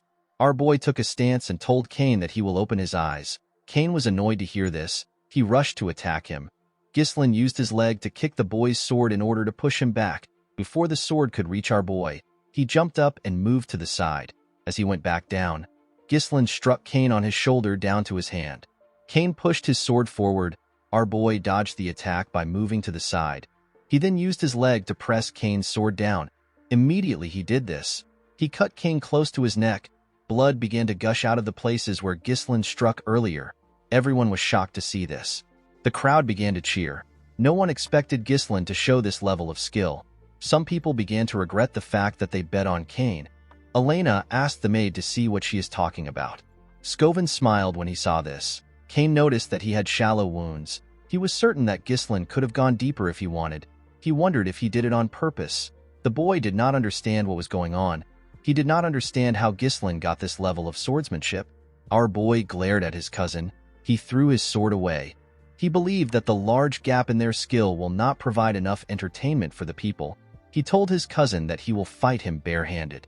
Cain was annoyed to hear this. Ghislain explained to the boy that he wants to use this opportunity to educate him. He rolled up his sleeves and told Cain that he will be educating him with his bare knuckles. Cain was shocked to hear his cousin say that he will educate him. Ghislain explained to Cain that he is not a match for him in swordsmanship, so he wants to give him a handicap. He told the boy that it is better for them to have a barehanded fight which he excels in. With a serious look on his face, Ghislain told his cousin that he will now add 2,000 gold, which is twice the original bet. He told Cain that he bet that he will win. Everyone was shocked to hear this.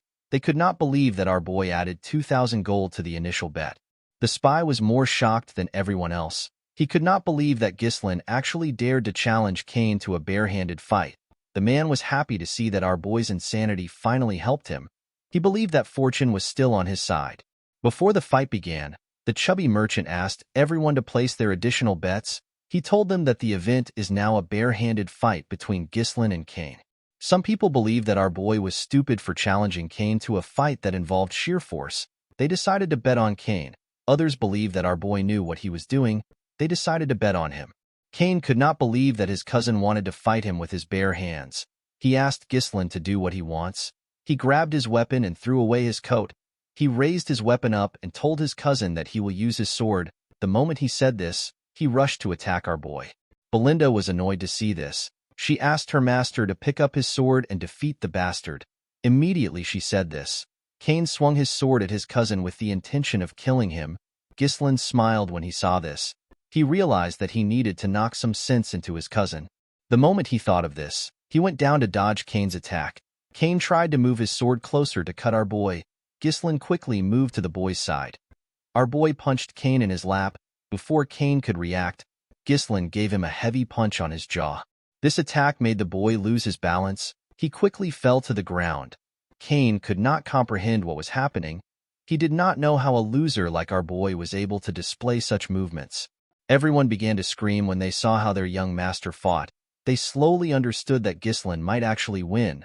With a cold look on his face, Ghislain asked his cousin to get up. He told him that he has not even gotten started. Cain was annoyed to hear this. He raised his sword and rushed to attack our boy. He swung his huge sword at our boy when he got close to him. Ghislain easily dodged his attacks. Our boy grabbed his cousin's arms. He twisted it and locked Cain down. Before Cain could do anything, Ghislain used his knee to give him a blow in his rib. The poor boy spat out some blood. Cain could not accept what was happening.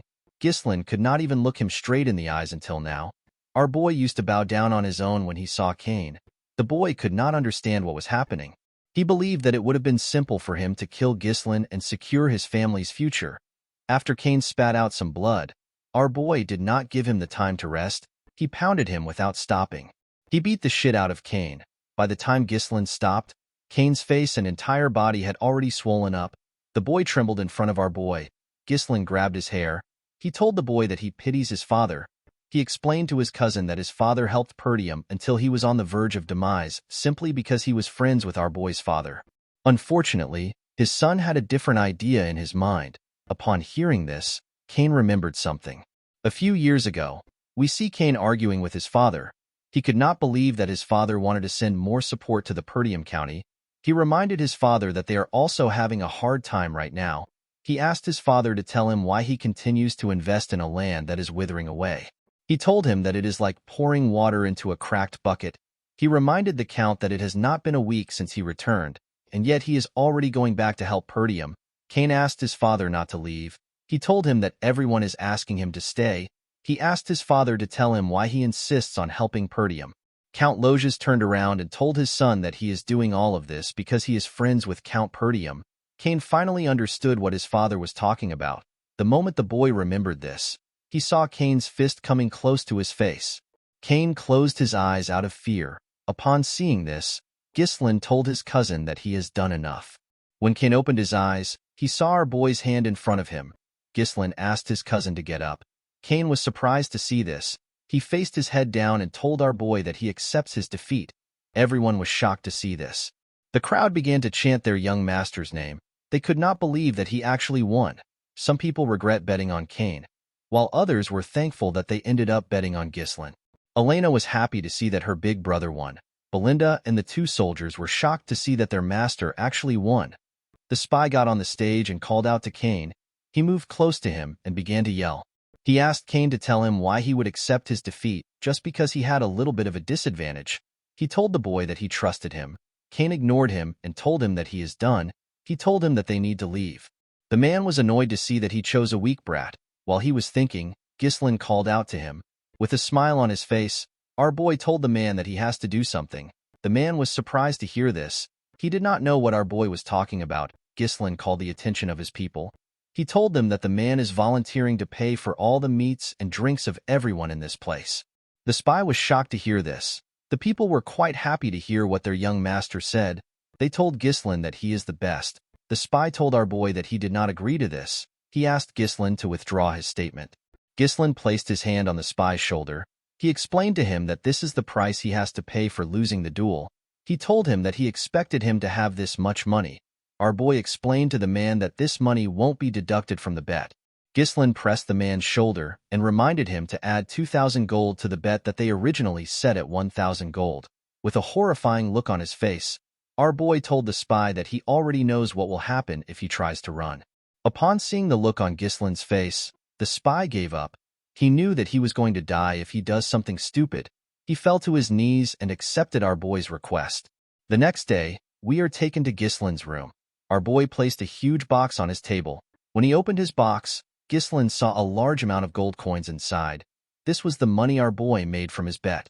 Our boy never expected the money to be so much. He was certain that he could hire a small mercenary corps with this money. Ghislaine closed his box. Our boy knew that it takes a lot of time to make more money. He was certain that their enemies won't wait for him. Ghislaine realized that he had to prepare faster in order to start the business that he has in mind. While he was thinking, our boy noticed that Elena and Belinda were next to him. With a nervous look on his face, Ghislaine asked them if something is wrong. With a bright smile on her face, Elena asked her elder brother to tell her where he plans on spending all his money. Our boy asked her if she wants some money. The girl told her brother that she is simply curious. Belinda told Elena that she already knows where he will spend it. She reminded her that Lady Amelia's birthday is coming soon. She asked her master if he put up a show because he wanted to buy Amelia an expensive gift. She told him that he is so easy to read. Elena could not believe that her brother was working so hard to look good in front of his fiancée. Ghislaine was shocked to hear this. He could not believe that he had a fiancée. Our boy asked his maid and his sister if he really has a fiancée. Belinda asked her master to not be shy. She told him that he does not need to play dumb just because he is embarrassed that they knew what he was thinking. Elena reminded her brother that they are talking about Amelia from the Rayfold County. Ghislaine's expression became grim when he heard the name of the county. Our boy remembered his fiancée. He remembered her as a spider. Amelia Rayfold is a noble among nobles. She is known for her kind nature and her actions towards everyone regardless of their status. She gained the deep support of the people of her territory. However, Amelia would later incite a rebellion and come to be known as the Witch of the North. She joined hands with the Delphine Duchy to drive the final nail into Perdium's downfall. Ghislaine remembered the girl as a traitor. Our boy smiled when he thought of this. He asked Belinda to tell him when their father will return. The maid told him that the Lord will be back in a week. Our boy realized that a week is enough for him.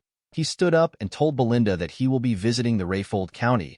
Belinda was surprised to hear this. She told her master that it is not yet Amelia's birthday. She asked him to tell her the reason for his visit.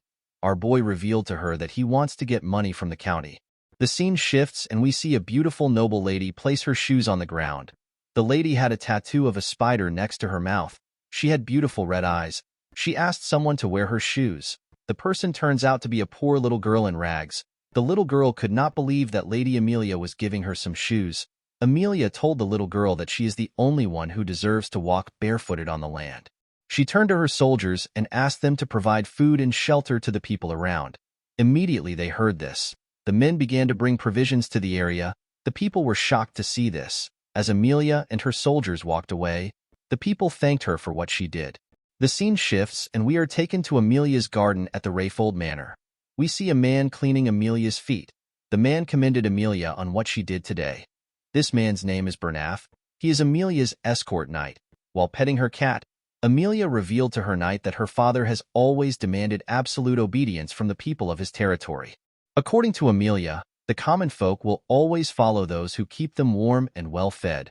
Bernarf told his mistress that she has now won the hearts of the people. He assured her that her kind nature will be favorable in the future successor competition. The moment she heard this, Amelia used her leg to hit Bernarf's face. She asked him to tell her what happened in the duel against the finest sword of the north. Bernaf apologized to his mistress. He explained to her that he wanted to avoid needless attention. He told her that people will begin to pay attention to her if he won the duel. He reminded Amelia that it is not yet time for her to show her claws. He kissed his mistress's feet and told her that his blade belongs to her.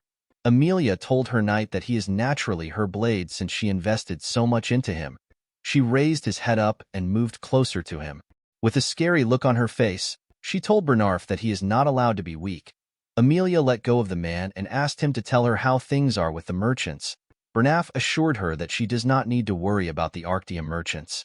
He revealed to her that all the materials used for the reconstruction of the Forest of Beasts outpost, which was recently destroyed by the orc attack in Perdium, are being purchased through their merchant guild. He explained to Amelia that they are recouping all the support funds Count Rayfold sends to Perdium every year. He told her that they are also recruiting all the soldiers and knights leaving Perdium. He revealed to her that many of the soldiers are well trained from battles against the barbarian tribes, which make them excellent quality. Amelia commended her knight on his success. She reminded him to always maintain the appearance of an ordinary merchant guild. She explained to Bernaf that they cannot let their true identity be exposed until they have built up their strength. While they were talking, a steward comes to interrupt them. Bernaf stood up and told the man that the mistress is resting. He asked the steward to tell him who gave him permission to step into the garden. The steward explained to the knight that he just received news from the gate that Ghislain has come to visit. Amelia was surprised to hear this. She asked the steward to tell her why Ghislain came. The man revealed to her that our boy said that he has something to discuss about their merchant guild. Amelia and her knight were shocked to hear this. The scene shifts and we are taken to the visitor's room. Amelia stepped into the room and sat down. She saw our boy wearing a rough coat. He was holding a small flower. Ghislain greeted the girl. Amelia told our boy that his visit is quite unpleasant. She told him that he came without any prior notification. She asked him if he has not yet learned manners or etiquette. With a smile on his face, Ghislain told the girl that he wanted to give her a gift in advance because her birthday is coming soon. Our boy placed the flower he was holding on the table. He explained to her that he got the flower from the merchant guild up ahead. He told her that the fragrance is quite nice. He explained to her that he plans to buy flowers from the guild from now on. Ghislain revealed to her that the guild is known as the Arctium Merchant Guild. Amelia could not comprehend what our boy was thinking. She stood up and told him that she does not know what he is talking about. She turned around and told Ghislain that she will be leaving now that she has received his gift.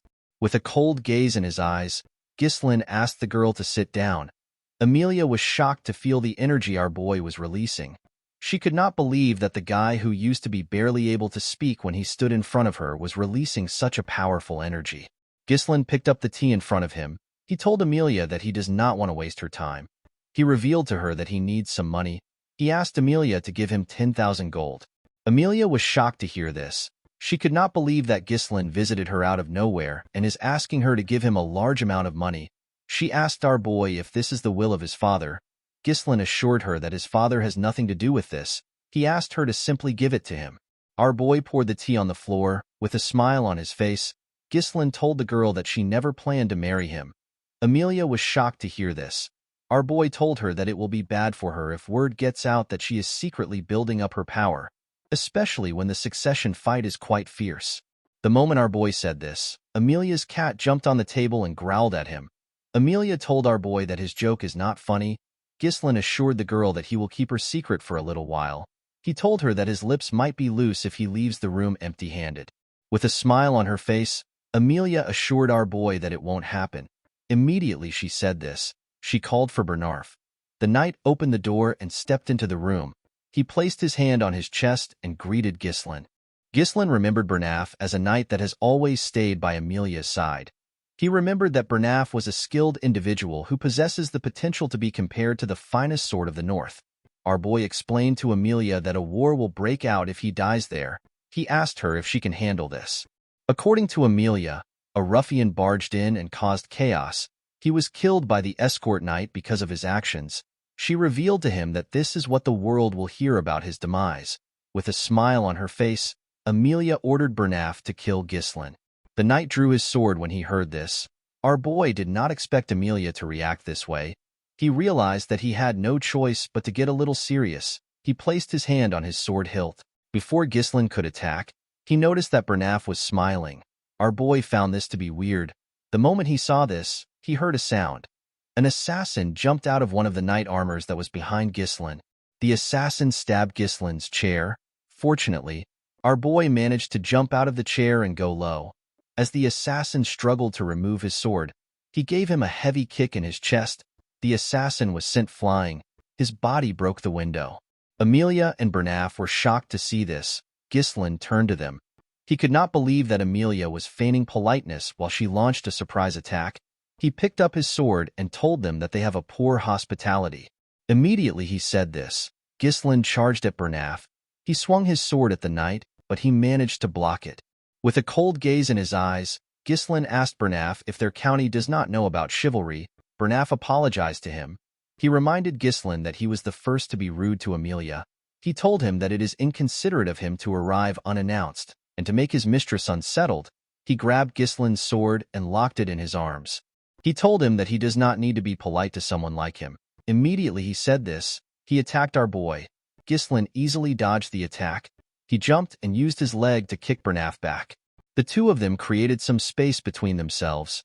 Bernaf had heard that our boy was all talk with no skill to back his words. However, the Ghislain in front of him did not seem like a rookie. Amelia asked her knight to tell her why he is fighting like this. With a look of anger on her face, she ordered Bernaf to bring her Ghislain's head. She told him that he has to do this if he considers himself as her sword. Upon hearing this, Bernaf took a stance and released his energy. He asked Ghislain to step forward. Our boy smiled when he heard this. He could not believe that a mere escort knight dared to order him around. Bernaf told our boy that he was actually doing him a favor. He put his leg forward and told Ghislain that he will do as he wishes. Immediately he said this, he appeared in front of our boy. He swung his sword at him. Ghislain was shocked to see him. He barely managed to dodge his attack. Even though he dodged the attack, Bernaf managed to leave a cut on his face. Our boy was shocked to see how fast he was. Bernaf began to attack Ghislain more fiercely. Our boy managed to block the attacks. Amelia was shocked to see what was happening.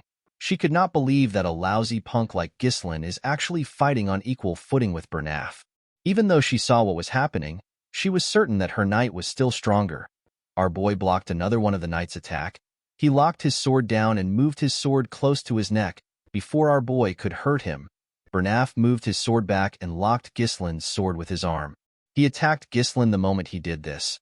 Our boy smiled when he saw the technique. He could not believe that the knight was using the same technique as earlier. He jumped and tried to take away his sword the same way he did before. Unfortunately for him, something was different. Ghislain was shocked to see that he couldn't take out his sword. Bernaf's body was being strengthened with his mana. He told our boy that his trick won't work twice. The moment he said this, he slammed our boy to the ground. He quickly rushed to attack him. Ghislain pushed his sword away and jumped back to create some space between them. Our boy realized that the man was able to hold on to him because of his mana. The knight told Ghislain that he is actually completely different from the rumors. He said that a person never truly knows a lot until you have fought the opponent yourself. Bernaf could tell that Ghislain's swordsmanship was not something he learned systematically. He told our boy that it looks like something he picked up through real combat experiences. With an arrogant look on his face, he asked him if he has fought with the barbarians so often that he naturally adopted their style. Immediately he said this. He threw away our boy's sword. He told Ghislain that his method only works on a chaotic battlefield. With a smile on his face, Bernaf told our boy that his deviation ends now. While breathing heavily, Ghislain acknowledges the fact that things are difficult. The narrow and precise thrusts of Bernaf's blade that constantly targets the head messes with Ghislain's sense of distance and timing. And at a close range, the difference in size makes it difficult to overcome him with techniques alone. In the first place, Bernaf was not someone that Ghislain should have tried to take on yet. Our boy raised his hand. We see a mana thread attached to it. He told the knight that he also doesn't have a lot of time left. The moment he said this, he pulled the thread. Bernaf was surprised to see mana in form of a thread. He did not know what our boy was doing. Before he could react, Ghislain used his sword hilt to hit him at the back of his head. The moment the man lost his stance, our boy moved close to him and used his knee to give him a heavy blow on his face. Bernaf could not understand what was happening. He did not know how Ghislain got his sword close to him. Amelia quickly called out to her knight. Ghislain raised his sword and attacked the knight. Surprisingly, Bernaf was actually able to block the attack. He used his sword to push our boy back. Our boy managed to maintain his stance. Upon seeing how the fight was going, Bernaf asked his mistress to leave the room. He explained to her that he cannot guarantee her safety. With a serious look on his face, the knight said that he will have to start doing his best. Our boy told the man that this is what he wants to see. With a cold gaze in his eyes, Ghislain said that he has not met such an entertaining opponent in a long time. The scene shifts and we see Amelia running away with her cat. The girl was annoyed to see that Ghislain would cause her such a terrible humiliation.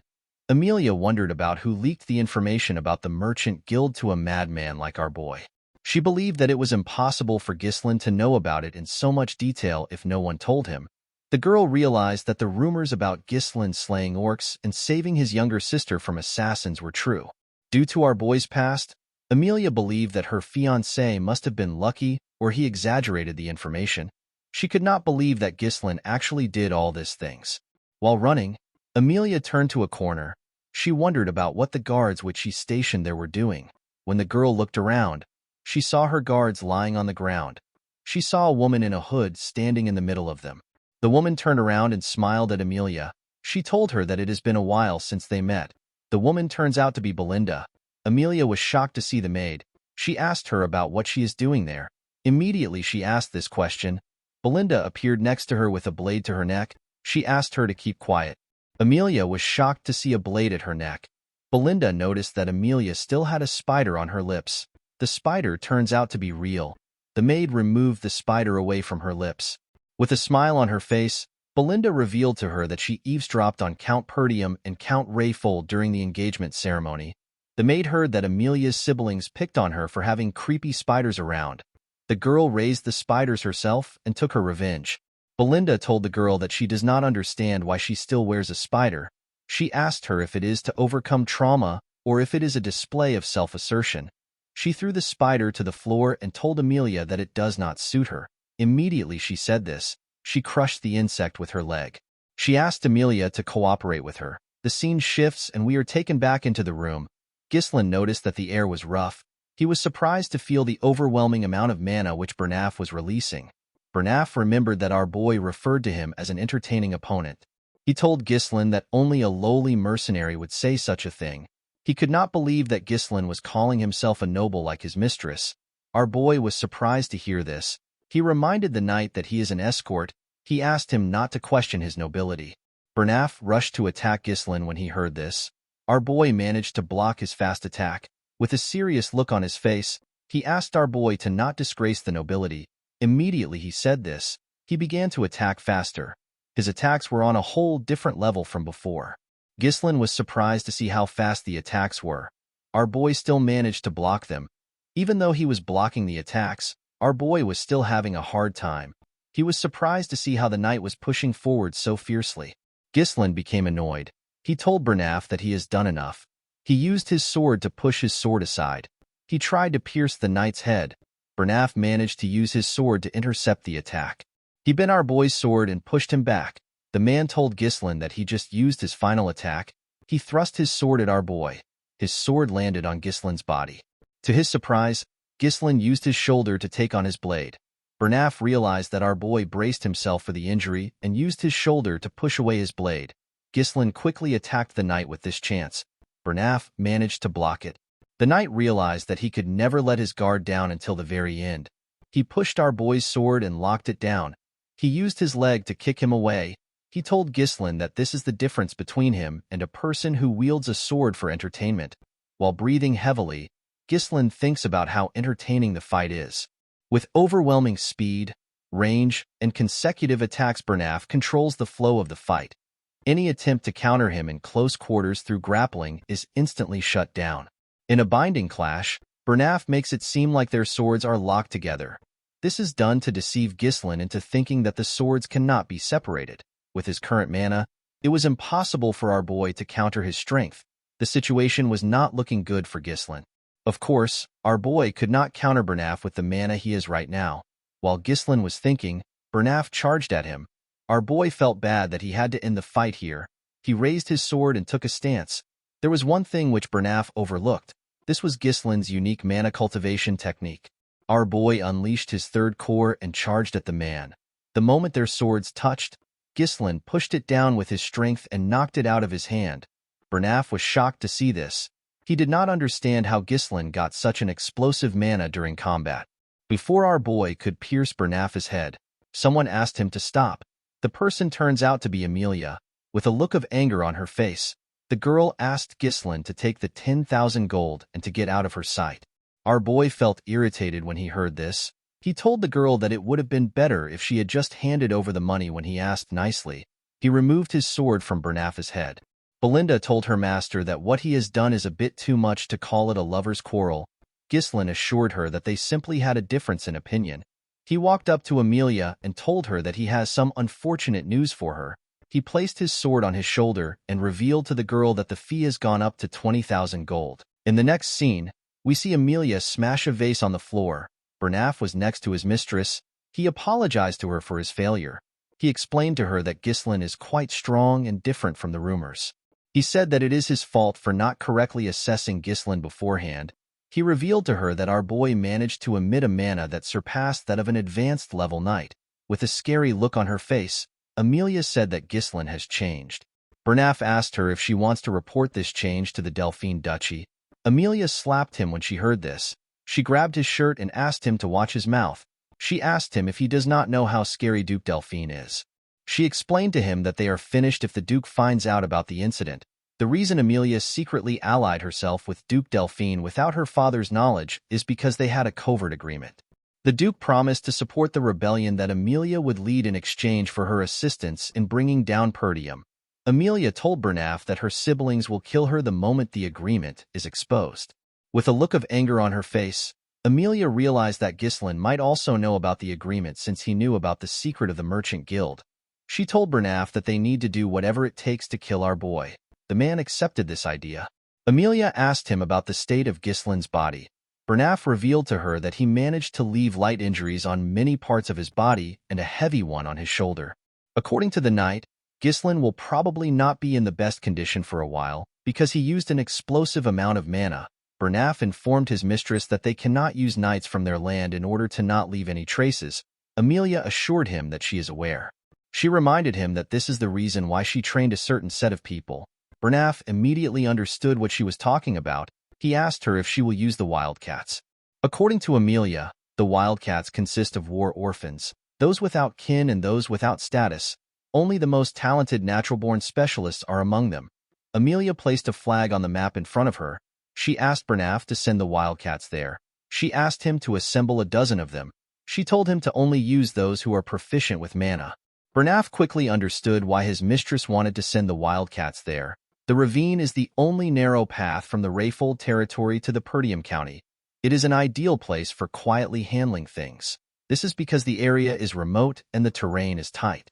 Bernaf told his mistress that he will get the wildcats prepared. With a look of anger on her face, Amelia promised to pay Ghislain back for the humiliation he presented her. The scene shifts and we see Ghislain in a carriage. He was wrapping a cloth around his arm. Our boy sensed something. He wondered if it was Amelia's doing. Fergus asked his master if he is all right. Ghislain assured him that he is fine. The cuts weren't very deep. Our boy felt like he was doing well considering the fact that he went a little overboard. The 20,000 gold he received from Amelia was enough to cover the base funds needed to rebuild their territory. It was like receiving a few years' savings. Ghislain actually wanted to kill Amelia, but this would have caused an unavoidable war. He knew that he could not risk the safety of the territory because of his momentary whims. Perdium is already having a difficult time dealing with barbarians, so it would be smart for our boy to back off. Ghislain knew that the fact that he knows about the Arctium Merchants Guild will put enough burden on Amelia. Our boy put on his jacket and promised to make good use of Amelia. Belinda noticed that her master looked confident. She asked him if things are going exactly as he planned. She reminded him that he told her to subdue the guards once she heard fighting noises on the inside. Ghislaine also asked her to take Amelia hostage once she came out of the room. Our boy told her that he actually asked Fergus to do these things. Immediately he said this, he felt a large amount of pain in his body. Belinda and the old man quickly stood up. Our boy spat out some blood. He realized that the pain he is feeling comes from the recoil of opening up the third core. The pain he felt was still better than what he felt last time. However, it would still be troublesome for Ghislaine to go through this every time he uses his power. Our boy realized that he needed to find a way to increase his mana.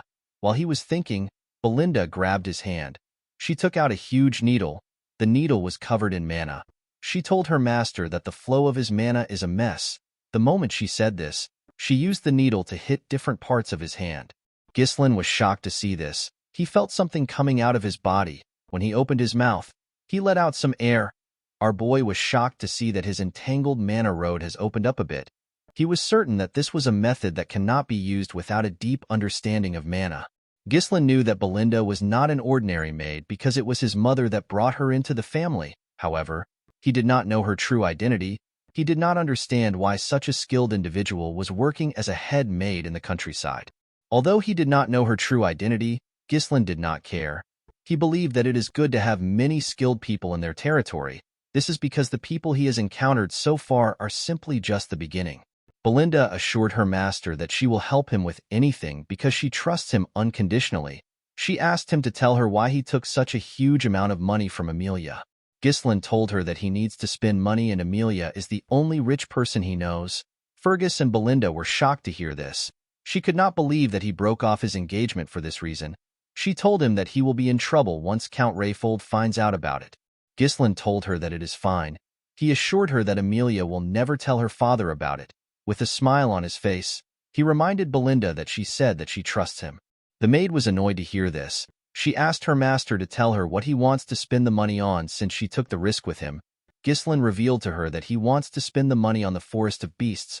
Belinda was shocked to hear this. Our boy told her that he will pioneer the Forest of Beasts. Fergus could not believe what he was hearing. He told his master that development has been attempted there ever since his great-grandfather. Ghislaine asked the old man if he remembers the request he made before they entered the castle. Fergus became nervous when he heard this. He revealed to his master that the person he asked him to find was at the location he mentioned. He asked Ghislaine if he is certain about the person. He told him that the man is not right in the head. Our boy told Fergus that everything is fine as long as the man is alive. He told him that they need to go there right now. Belinda told her master that they need to return home. She reminded him that he cannot wander around in his current condition. Ghislaine asked his maid if she believes that Amelia will let them go easily after what they have done. Our boy knew that the crazy girl will try to kill him to silence him. Belinda tapped her shoulder and told her master that she is good at fighting. She reminded him that Fergus is also a knight. Ghislaine told her that she is reliable but she cannot take the role he wants. He told her that it is a different field. With a smile on his face, he revealed to her that he needs a vanguard. He said that they are on their way to meet the vanguard. The scene shifts and we see the group arrive at a wooden house next to a forest. Belinda said that the house looks abandoned. Fergus assured her that this is the address. Ricardo knocked on the door. A huge old man opened the door. The man had really long hair. He asked them about who they are. Everyone except Ghislaine was shocked to see the man. Belinda moved close to her master and whispered to him. She asked him if this is truly the person he is talking about. She said that the man does not look like he is in the right condition to fight. He looked like he would not survive till the next day. Ghislaine assured her that they are in the right place. The man realized that our boy was a noble. He believed that Ghislaine was a bored young noble. He turned around and asked him to get lost. Our boy referred to him as the ex-captain of the Ratatosk mercenaries. He called out to the man known as Gillian. The man was shocked to hear his name. He quickly turned around. With a smile on his face, Ghislaine told the man that he has been wanting to see him. The group was shocked to hear that this man was the former captain of the Ratatosk mercenaries. The Ratatosk mercenaries is a group that only those who have mastered most weapons can join. Although they no longer exist, their bravery is such that any knight, even in foreign lands, is bound to hear their name at least once. The captain of this mercenary group is Gillian. Gillian threw an axe at Ghislaine. The axe cut his jacket. The group was shocked to see this. They quickly took out their weapons and stood in front of their master. With a scary look on his face, Gillian asked Ghislaine to state his business. Belinda asked her master to stand back. She told him that Gillian is not in the right state of mind. Our boy mentioned something called the eternal punishment to the man. Gillian was shocked to hear this. Ghislaine revealed to him that he knows the cure to the incurable disease his daughter is suffering from. He asked the man if he has piqued his interest. High fever, coughing up blood, red spots blooming like flower petals on the skin. The sight of the patient writhing in pain resembles a prisoner under punishment. This is why the incurable disease is known as the eternal punishment. Gillian allowed the group to step into his house. His daughter was screaming on the bed. The man grabbed the girl known as Rachel. While staring at the girl, our boy realized that it was not too late. In his past life, our boy tried searching for Gillian to recruit him, but he was not of the world by the time Ghislaine found him. He had given up on everything and ended his own life as soon as his daughter passed away. Due to the condition of his house, Ghislaine could tell that the man had already sold all his assets to treat his daughter. All that was left were weapons. Rachel told her father that the pain is too much. She begged him to kill her. Our boy realized that he could not waste any more time. He took off his jacket and told the man that he will start the treatment now. Before he could do anything, Belinda placed her hand on his shoulder. She asked him to leave with her. The woman was scared for her master. Although she did not know what he was trying to do, she told him that this is not a problem that he can solve with his strength. She explained to him that the disease is so severe that even priests can't cure it and call it a punishment from God. She asked her master to tell her what he plans to do about this disease. Our boy pushed her hand aside and told her that he can fix Rachel. Belinda was not convinced. She called out to him. Ghislaine turned around and reminded her that she said that she will trust him. Belinda remembered that she said this. Our boy took out a paper and gave it to her. He asked her to purchase all the medicinal herbs on the list and bring them back. Belinda was surprised to see what was on the list. The maid quickly got the items and returned. For wandering mercenaries without a home, knowledge is directly tied to survival. Although the eternal punishment is an incurable disease right now, a cure will later be discovered in the future. The cure became quite the hot topic, especially since the method was relatively simple. Thanks to the easy method, Ghislaine was able to remember it clearly. The only problem was the exorbitant cost of ingredients. The fairy's blessing is an important item needed for the cure. The first step is to finely chop the fairy's blessing and the herbs, pack them tightly into a bottle, and pour distilled alcohol over them. The next step is to shake it to mix it thoroughly and to let it sit for a while. Once this is done, add the remaining ingredients and stir. When he was done, Ghislaine stretched out his hand and asked the man to give his daughter the purple glowing liquid. He asked him to let her drink it. Gillian did not have any other choice. He quickly fed his daughter the liquid. Immediately she swallowed it. The red spots on her face slowly disappeared. Everyone was shocked to see this. The group could not believe that the spots were fading. Gillian was more shocked than everyone. He could not believe that the medicine was working. Ghislaine said that it worked as he expected. With a nervous look on his face, Gillian asked him about how he did it. He told him that even holy power couldn't cure her. According to Ghislaine, the priest's divine power isn't omnipotent. It enhances the body's vitality and strengthens a person's regenerative abilities to help overcome the illness. It is different from a fundamental cure. Gillian's hands began to tremble. He grabbed Ghislaine and asked him if his daughter can truly be cured. Our boy assured the man that his daughter will be cured in a couple of months. Gillian was shocked to hear this. He stepped back and bowed his head to our boy. He asked him about what he wants from him. The man knew that Ghislaine must want something from him to come to such a remote place to find him. He told our boy that all he has left is his useless body. With a serious look on his face, Gillian told our boy that he will become his slave or dog if he commands it. Ghislaine assured the man that he does not need any of these things. He told him that he simply wants the captain of the Ratatosk mercenaries. When Gillian raised his head up, he saw something shocking. He noticed that Ghislaine had the eyes of a dreamer. The man stood up and picked up an axe. He used it to cut his very long ponytail. The group became scared when they saw how the man looked without the ponytail. He was completely different from earlier. He now looked more alive. Gillian moved close to his weapons. He asked Ghislaine if there is anyone besides the people inside the room who have come with him. He asked him if there is anyone who might come looking for him. Our boy told him that he is here with his group. Gillian grabbed a spear and wrapped a rope around it. He asked our boy if he has anyone who holds a grudge against him. Ghislaine told him that he does. He explained to him that he will have more people like that in the future. The man grabbed the rope's end and threw the spear outside his house. He destroyed the wooden wall. The spear was sent into the forest in front of the house. Gillian managed to hit his target. Immediately he did this. He used the rope to drag his spear back to himself. When the spear came into the house, we see Gillian's target on it. The man had captured an assassin. His spear hit the assassin directly in the chest. While the assassin was struggling to take out the spear, Gillian grabbed his neck. He asked him to tell him who sent him. The assassin turned out to be a wildcat. The wildcat did not know how Gillian found him. The mercenary asked Ghislain to tell him what he wants to do with the wildcat. Our boy told the man that he already knows who sent him. Ghislain placed his hand on his sword. He told Gillian that he did not want to use his sword again today. Gillian placed his hand on his hilt to stop him from unsheathing the sword. With a smile on his face, the man asked Ghislain to leave it to him. He used his hand to snap the assassin's neck. After doing this, he bowed to our boy. Belinda was shocked to see how Gillian killed the assassin. He showed no hesitation in killing. She did not understand why her master would want to recruit such a dangerous person. Gillian went on his knees. He promised Ghislain that he will leave his life in his hands. Our boy realized that he has acquired a crucial card for the upcoming reconstruction plan.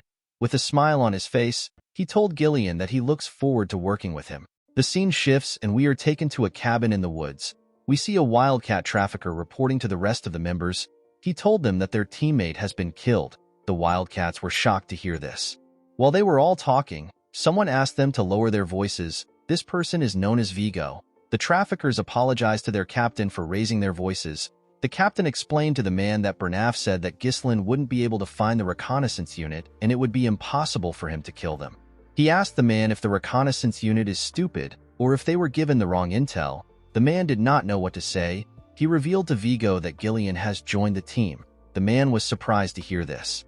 He stood up and grabbed his teammate's neck. With a scary look on his face, he asked him if he is certain. While trembling, the man told his captain that he is certain. He said that he saw it with his own eyes. Vigo smiled when he heard this. He was happy to hear that his former captain was finally starting to make a move. The scene shifts and we see Gillian riding a carriage through the woods. Belinda complained about the carriage suffocating her. She asked her master if Gillian really needed to bring so much weapons. She told him that he is not an arms dealer. She said that a sword or two should have been enough. She could not believe that they had to buy another carriage because of Gillian's weapons. Ghislain told her that they already needed to buy one to take Rachel comfortably to the county. He assured her that it is fine. Fergus and Ricardo carried Rachel in their carriage. Ghislain told his maid that Gillian has a use for the weapons. He asked her to bear with it for now. He reminded her that the important thing now is for them to escape the rift. Belinda asked her master if the watcher they caught was sent by Amelia. Our boy told her that he was. Belinda realized that this could be a problem for them. She explained to Ghislain that the mask the man was wearing is a symbol used by the Wildcats traffickers. She said that the Wildcats are a fairly powerful guild in Rayfold. Our boy was surprised to hear this. According to Belinda, the Wildcat traffickers' main trade is smuggling. They also take on assassination, drugs, human trafficking, and other things. They are filthy trash who take on all kinds of vile work. Among the members are many skilled former mercenaries. This made them a shadowy guild that has armed combat power. Ghislain asked Belinda to tell him how she got this information when she stays in the castle all day. The maid told him that she heard these things before she started working there. She asked her master to be careful because the Wildcats are persistent. Ghislain smiled when he heard this. He assured her that he will be fine. He reminded her that they have Gillian with them. Immediately he said this. We see something come out of the ground after their carriage passed by it. The things ran after the carriage. Gillian sensed their presence. The things jumped out of the ground when they caught up to the carriage. The things turned out to be the Wildcats. They rushed to attack Gillian. The man was surprised to see an ambush from the ground. He took out his axe and his sword. He used it to block the attacks of the Wildcats. He used his axe to cut off one's hand and quickly used it to stab the other one in his chest. Before the man who lost his hand could react, Gillian tore his head apart. Their bodies fell to the ground. The moment the men died, their teammates cut some ropes. The ropes released some huge trees on the carriage. Gillian was surprised to see the trap. Belinda said that the trees would crush them. Gillian quickly grabbed the ropes and slowed the horses down. They managed to avoid getting crushed, however. Their path was blocked. Ghislain said that he already expected the ambush. Next to their carriage were some Wildcat traffickers. Vigo called out to the former captain of the Ratatosk mercenaries. Gillian was surprised to hear his title. Vigo referred to him as a coward who disbanded an entire group of mercenaries because of his daughter. Gillian stepped down from the carriage. He told the man that he does not know what he is talking about. Vigo was annoyed to hear this. He revealed to his former captain that he ended up living a life that he never wanted because of him. He asked him if he has gotten so senile that he can't even remember his former peer. Gillian did not know what to say. Vigo believed that the man was playing dumb. With a smile on his face, he told him that he will make him remember him. He ordered his men to kill the group. They quickly rushed to attack them. Ghislain asked Gillian if he needs help. The man told him that he is fine. He told him that the captain seems to have business with him. He asked Ghislain to rest for the meantime. He assured him that he will be fine on his own. Before the wildcat's swords could touch him, Gillian covered his huge axe with his mana. He tore all 4 of them apart in one swing. The others were shocked to see this. They rushed to attack the man. Gillian took out his short sword. He tore the first person that got close to him with his axe. He stabbed the second person in the neck with his sword. He blocked the third person's attack and used his axe to tear him in half. Vigo was not surprised to see how strong his former captain was. He could tell that he still had his same strength. He ordered his unit to spread into 2 groups. He asked them to take Gillian from both sides. The wildcats quickly followed their captain's order. Gillian got on a horse. The wildcats were surprised to see this. Gillian grabbed a much bigger axe and spun it in the air. He charged at the wildcats. He covered his axe with his mana. With a single swing, the man tore several wildcats apart. Some of them got pushed back. One of them said that he cannot get near the man. Another one advised everyone to aim for the horse. Before the men could even get to the horse, Gillian attached a rope to his axe handle and swung it around him. He split their bodies apart in one swing. Belinda was shocked to see this. The moment he took care of his subordinates, Vigo rushed to attack him. Gillian grabbed a shield when he sensed the man's energy. He used the shield to block the captain's attack. Vigo told Gillian that he should not hinder his work since he ruined his life. With a scary look on his face, the man promised his former captain that he will kill him. He took out 3 blades. He threw the blades at the horse. The blades stabbed the horse. It fell to the ground. Before he could lose his balance, Gillian jumped off the horse. The moment he landed on the ground, he saw a blade in front of him. Gillian quickly took out his smaller axe. He used it to block the attack. He told the man that he is not the captain of the Ratatosk mercenaries. Immediately he said this. He used his shield to hit the man in his rib. Vigo quickly moved back. He asked Gillian to stop spouting nonsense. He asked him to tell him who he is if he is not the former captain of the Ratatosk mercenaries. Gillian covered his axe with his mana. He said that he has discarded his past. He told Vigo that he is now Ghislain's subordinate. Vigo was annoyed to hear this. He charged at Gillian. He promised to kill him at all costs. Gillian blocked his attacks. Vigo pushed his sword into the shield. He revealed to Gillian that the mercenary company disbanded after he left. He told him that he lost his purpose and ended up living a disgraceful life just to earn a living. Gillian pushed the man's sword away and swung his axe at him. Vigo dodged the attack by going low. He quickly attacked Gillian with his leg.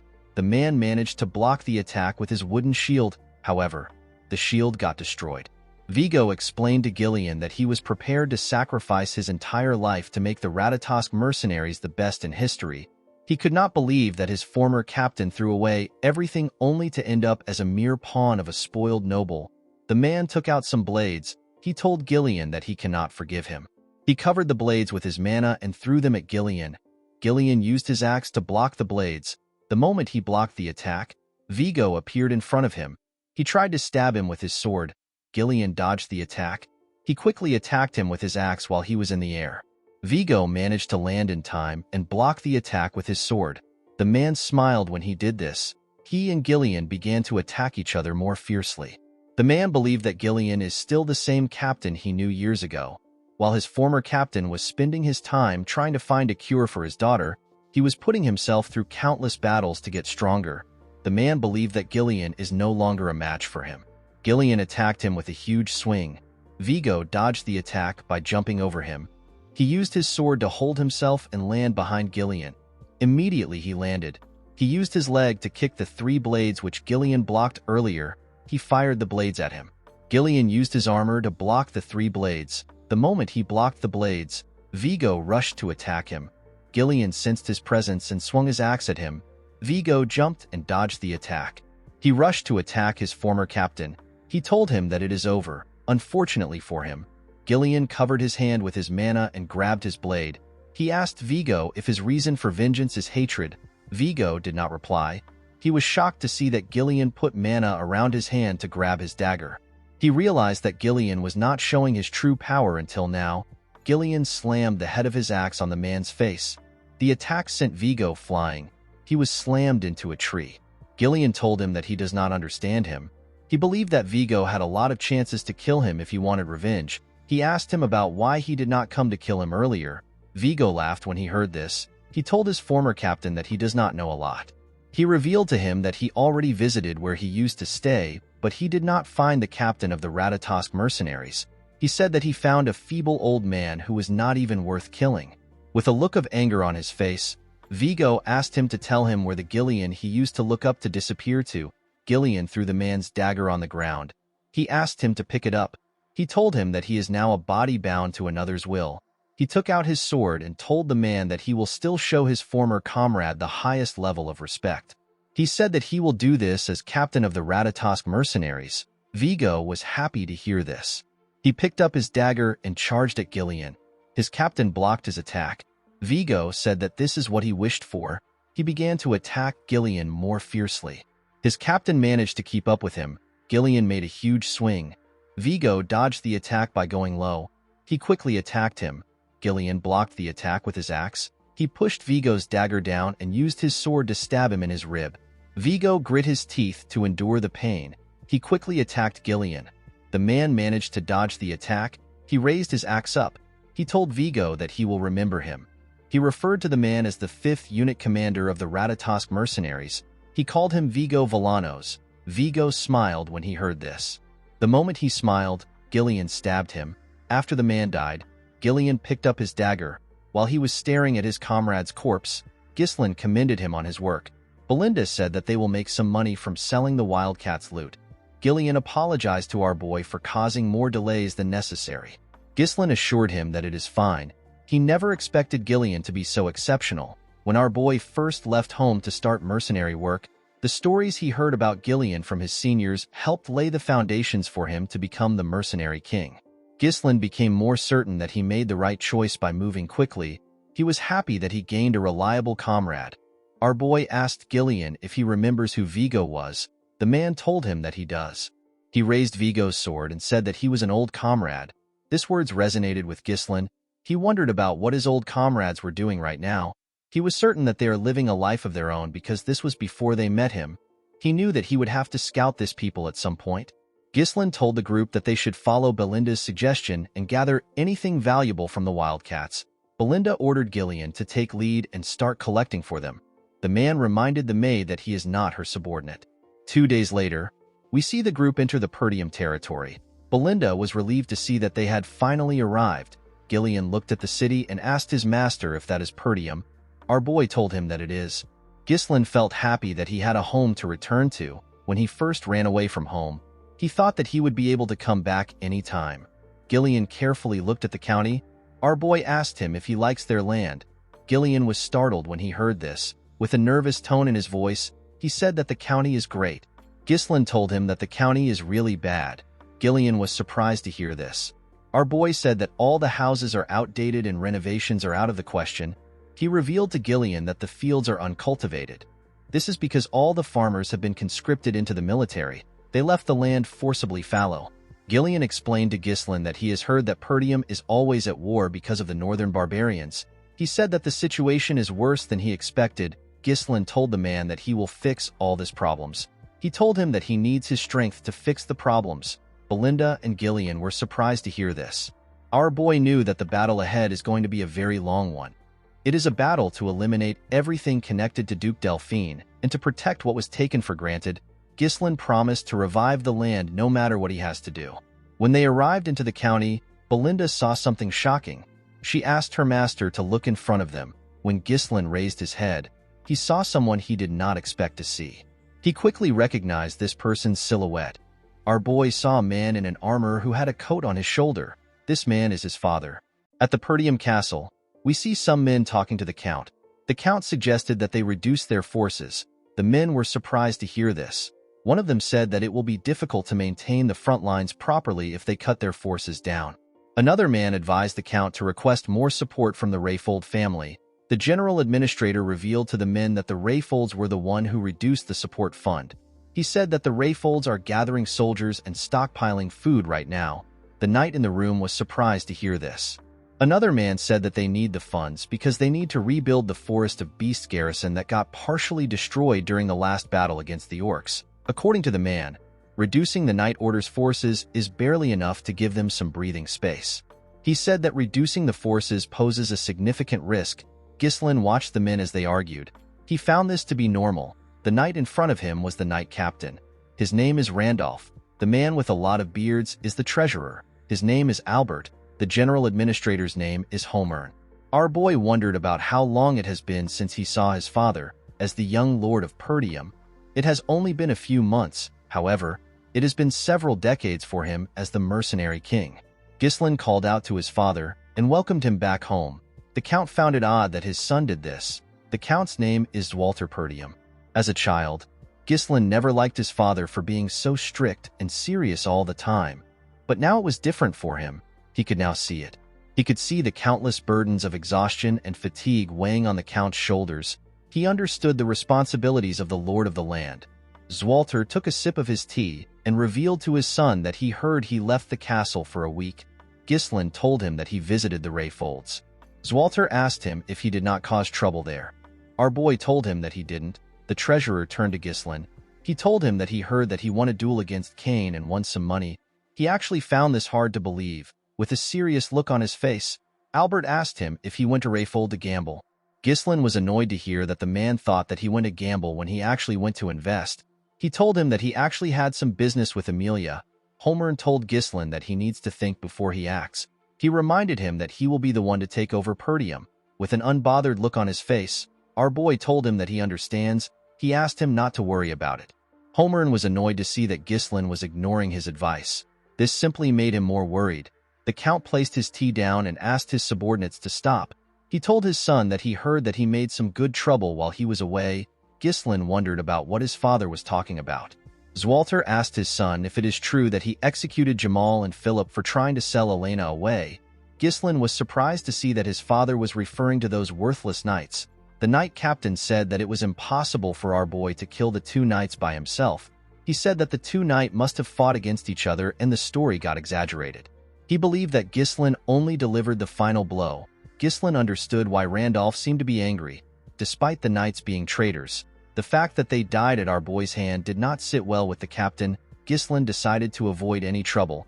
He went with the story that Randolph concocted. With an arrogant smile on his face, Randolph said that he knew it. The Count told his son that he did a great job.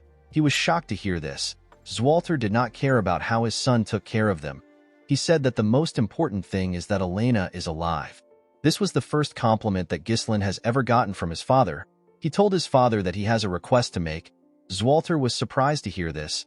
Homer told our boy that he needs to stop now if it is money that he is going to ask for. Randolph agreed with him. He asked Ghislain to remember all the trouble he has caused so far. With a look of anger on his face, Randolph reminded him that he sold military provisions to get gambling money. He lit the front gate on fire to grill an army horse and melted all the armors to forge some worthless legendary sword. Ghislain could not talk back to the captain. Although he didn't remember these things, he knew that he must have done them at one point in time. He revealed to his father that he simply wants to get permission from him. The Count asked him about what he needs permission for. Our boy revealed to them that he will like to pioneer the Forest of Beasts. The men were shocked to hear this. Ghislain smiled at them confidently. The scene shifts and we see our boy in his bedroom. With a confident look on his face, he revealed to them that his father denied his request. According to him, Zwalter freaked out and began to yell at him. Belinda was not surprised to hear this. She told her master that this was expected. She said that the place is filled with monsters. She told Ghislain that there is nothing to gain from taking care of the monsters. Ghislain asked Gillian if he has heard his plan from Belinda. The man said that he has. He said that our boy plans to pioneer the Forest of Beasts with the funds he received from Amelia. Gillian explained to his master that the forest is a forest of death which no one can return alive from. Because of this, Nothing is known about the place and everyone avoids it. The forest's notoriety is already well known in other regions. With a smile on his face, Ghislain told his guard that he is well informed about the forest. He told him that there is actually nothing to gain from entering the forest. He stood up and walked towards his door. He told Gillian that they need to get started.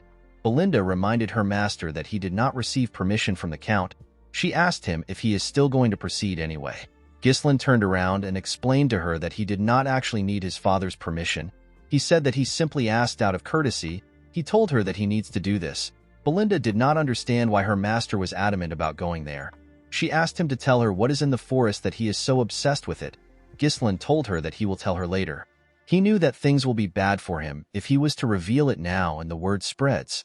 If our boy is able to successfully pioneer the forest, he will get massive funds. At a place not too far away from the forest's entrance, there is a massive runestone vein buried there. When ore is infused with mana, a runestone is created. It is an extremely rare mineral that mages are absolutely crazy about. It is used in all sorts of magical tools, things like barriers, magic circles, magic scrolls, alchemy, and magic research. It is basically used in anything that uses mana. In his previous life, Duke Delphine was the one who discovered it, but now, only Ghislain has this important piece of information. Belinda could not see through her master's intentions. She decided to give up. She knew that he must have a plan. Gillian told him that he will follow his orders. Ghislain asked Belinda to head to the nearby guild and hire some mercenaries. He said that 200 mercenaries will be enough. Belinda could not believe that her master was not holding back on spending the money that he risked his life to get. Gillian asked him if he is certain about this. He explained to his master that mercenaries are a rough and unruly bunch. He said that it will be hard to control them if a lot of them are gathered in one place. They might even turn on their employer and take everything for themselves. Ghislain told him that he is right. He said that the two of them are going to personally pick out the useful ones. Gillian asked him to explain what he means. Our boy revealed to him that they are going to the most skilled group among the small-scale mercenary groups in the north. With a nervous look on his face, Gillian asked his master if he is referring to the crazy dogs. He explained to him that the crazy dogs are quite skilled, but they will turn on their employer if things go south. The crazy dogs are known as the Cerberus mercenaries. Ghislain told his guard that they need to go put a leash on the crazy dogs. The scene shifts and we see Gillian guiding his master's horse as they walked up a hill. The Cerberus mercenaries were on the outskirts of the Zimbar territory. One of them spotted Ghislain and Gillian coming from afar. He told his colleague that they have arrived. The man laughed when he heard this. He referred to Ghislain as a poor soul and said that they do not know what they are walking into. The man took another look at Ghislain. He realized that he was a noble. He believed that they were going to make a lot of money off our boy. While the man was looking at Ghislain through his spyglass, someone grabbed him. The man screamed out in pain. The men in the camp were surprised to hear his voice. Gillian was the one who grabbed his head. He raised him up with one hand. The man called Gillian a bastard and asked him about what he is doing. Gillian threw the man with so much force that the upper half of his body got pushed into the sand. The mercenaries were annoyed to see what was done to their comrade. They began to yell at Gillian. They asked him if he has lost his mind. A mercenary stepped out of the crowd. He told Gillian that he can't act reckless just because he is from a noble family. The mercenary held a chain and a hook. With a smile on his face, he told Gillian that he should not expect to return home alive. Unfortunately, this dumbass did not know who he was talking to. The man noticed that someone else was coming into the camp. He saw Ghislain on a horse. Our boy asked him to shut up and bring his captain. The man laughed when he heard this. He began to spin his chain. He said that the noble brat has lost his mind. He told Ghislain that it is time for him to understand what it means to take responsibility. The moment he said this, he threw his chain at him. Before the spiked ball could touch our boy, something hit it and stopped it from moving. The person who stopped it turns out to be Gillian. The man stopped it with a dagger. He put the dagger into a part of the chain. The man was shocked to see that Gillian shoved his blade into the chain. The spiked ball fell to the ground. Ghislain smiled when he saw this. He already knew that words won't get through to them. He asked Gillian to do enough so that the men won't die. Gillian took a stance and grabbed the chain. He told his master that he understands. He pulled the man in front of him with the chain. The man flew to his side without any resistance. The moment the man got close to him, he swung the spiked ball at him. The ball hit him in his stomach. The man screamed out in pain. The mercenaries were annoyed to see this. They called Gillian a bastard. They said that they won't go easy on him because he works for a noble. They charged at the man. Gillian twisted his blade around the chain. He used it to raise the injured man up. He threw him at the mercenaries that charged at him. The man's body pushed them to the side. The other mercenaries were surprised to see this. Gillian turned to the side and glared at them. The men were terrified to see the look on his face. Ghislain came down from his horse. He asked the men to tell him how long they plan on making them wait. He asked them to go get their captain. The moment he said this, someone said that he was sleeping. He asked them about what caused the commotion. The mercenaries immediately cleared the road and arranged themselves when they saw this man. The red-haired man introduced himself as the captain of the Cerberus mercenaries. He said that his name is Kair. He asked them about why they were looking for him. Ghislain believed that this was a stupid question. There is only one reason why anyone would look for a mercenary group. He said that he came to entrust a request to him. Kair was surprised to hear this. He asked Ghislain about why a client would beat up his subordinate. He told our boy that a noble should be more knowledgeable when it comes to manners. With a smile on his face, Ghislain told the captain that this is his own way of greeting him. He told him that this is the best way to properly tame him.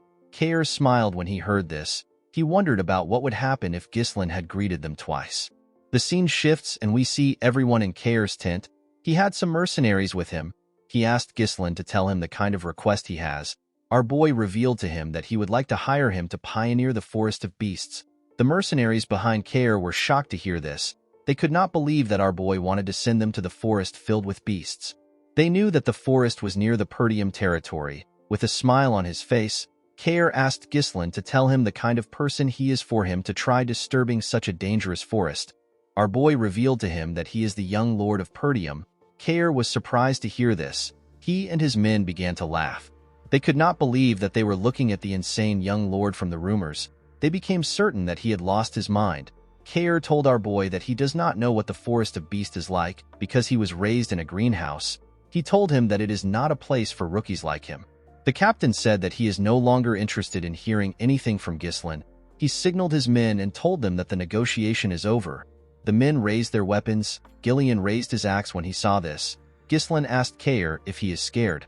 The man was shocked to hear this. With a smile on his face, he said that he is disappointed because he heard that his mercenary group is quite skilled. He told Kair that it is just a hoax. Kair placed his leg on his table. He asked Ghislain to not mess with him. He reminded him that they are mercenaries. He told him that they do not take jobs that don't pay off. Ghislain said that weaklings usually like to come up with excuses. Kair was annoyed to hear this. He told our boy that the mood is ruined. He told him that all he is doing is throwing around pathetic provocations. He referred to Ghislain as a clueless brat. He told him that he is not even worth killing. He assured our boy that he will let him go. He asked him to hand over some money for the trouble he caused and to get lost. Ghislain told him that this won't happen. With a serious look on his face, our boy requested to have a Moriana's recognition with the captain of the Cerberus mercenaries. Gillian and the other mercenaries were shocked to hear this. Kair asked him if he even knows what this means. With a confident smile on his face, our boy told him that he does. Moriana's recognition is a traditional betting method passed down among mercenaries. When two people agree to the bet, they fight using only a single dagger without relying on mana. Each of the participants have one of their arms tied together. Stepping outside the small circle counts as a loss. This match forces them into a brutal life-or-death struggle within limited space and movement. In many cases, not only the loser but even the victor ends up dead. Ghislain explained to Kair that the loser must cleanly admit defeat and absolutely obey the words of the winner. In other words, the loser becomes the winner's dog. He asked Kair about how he feels about the bet. Gillian wondered why his master, who is a noble, would know about a filthy mercenary tradition. In the mercenary world, rejecting this challenge would mean admitting to one's weakness. Due to this, it is something that can never be refused. Kair began to laugh like a crazy person.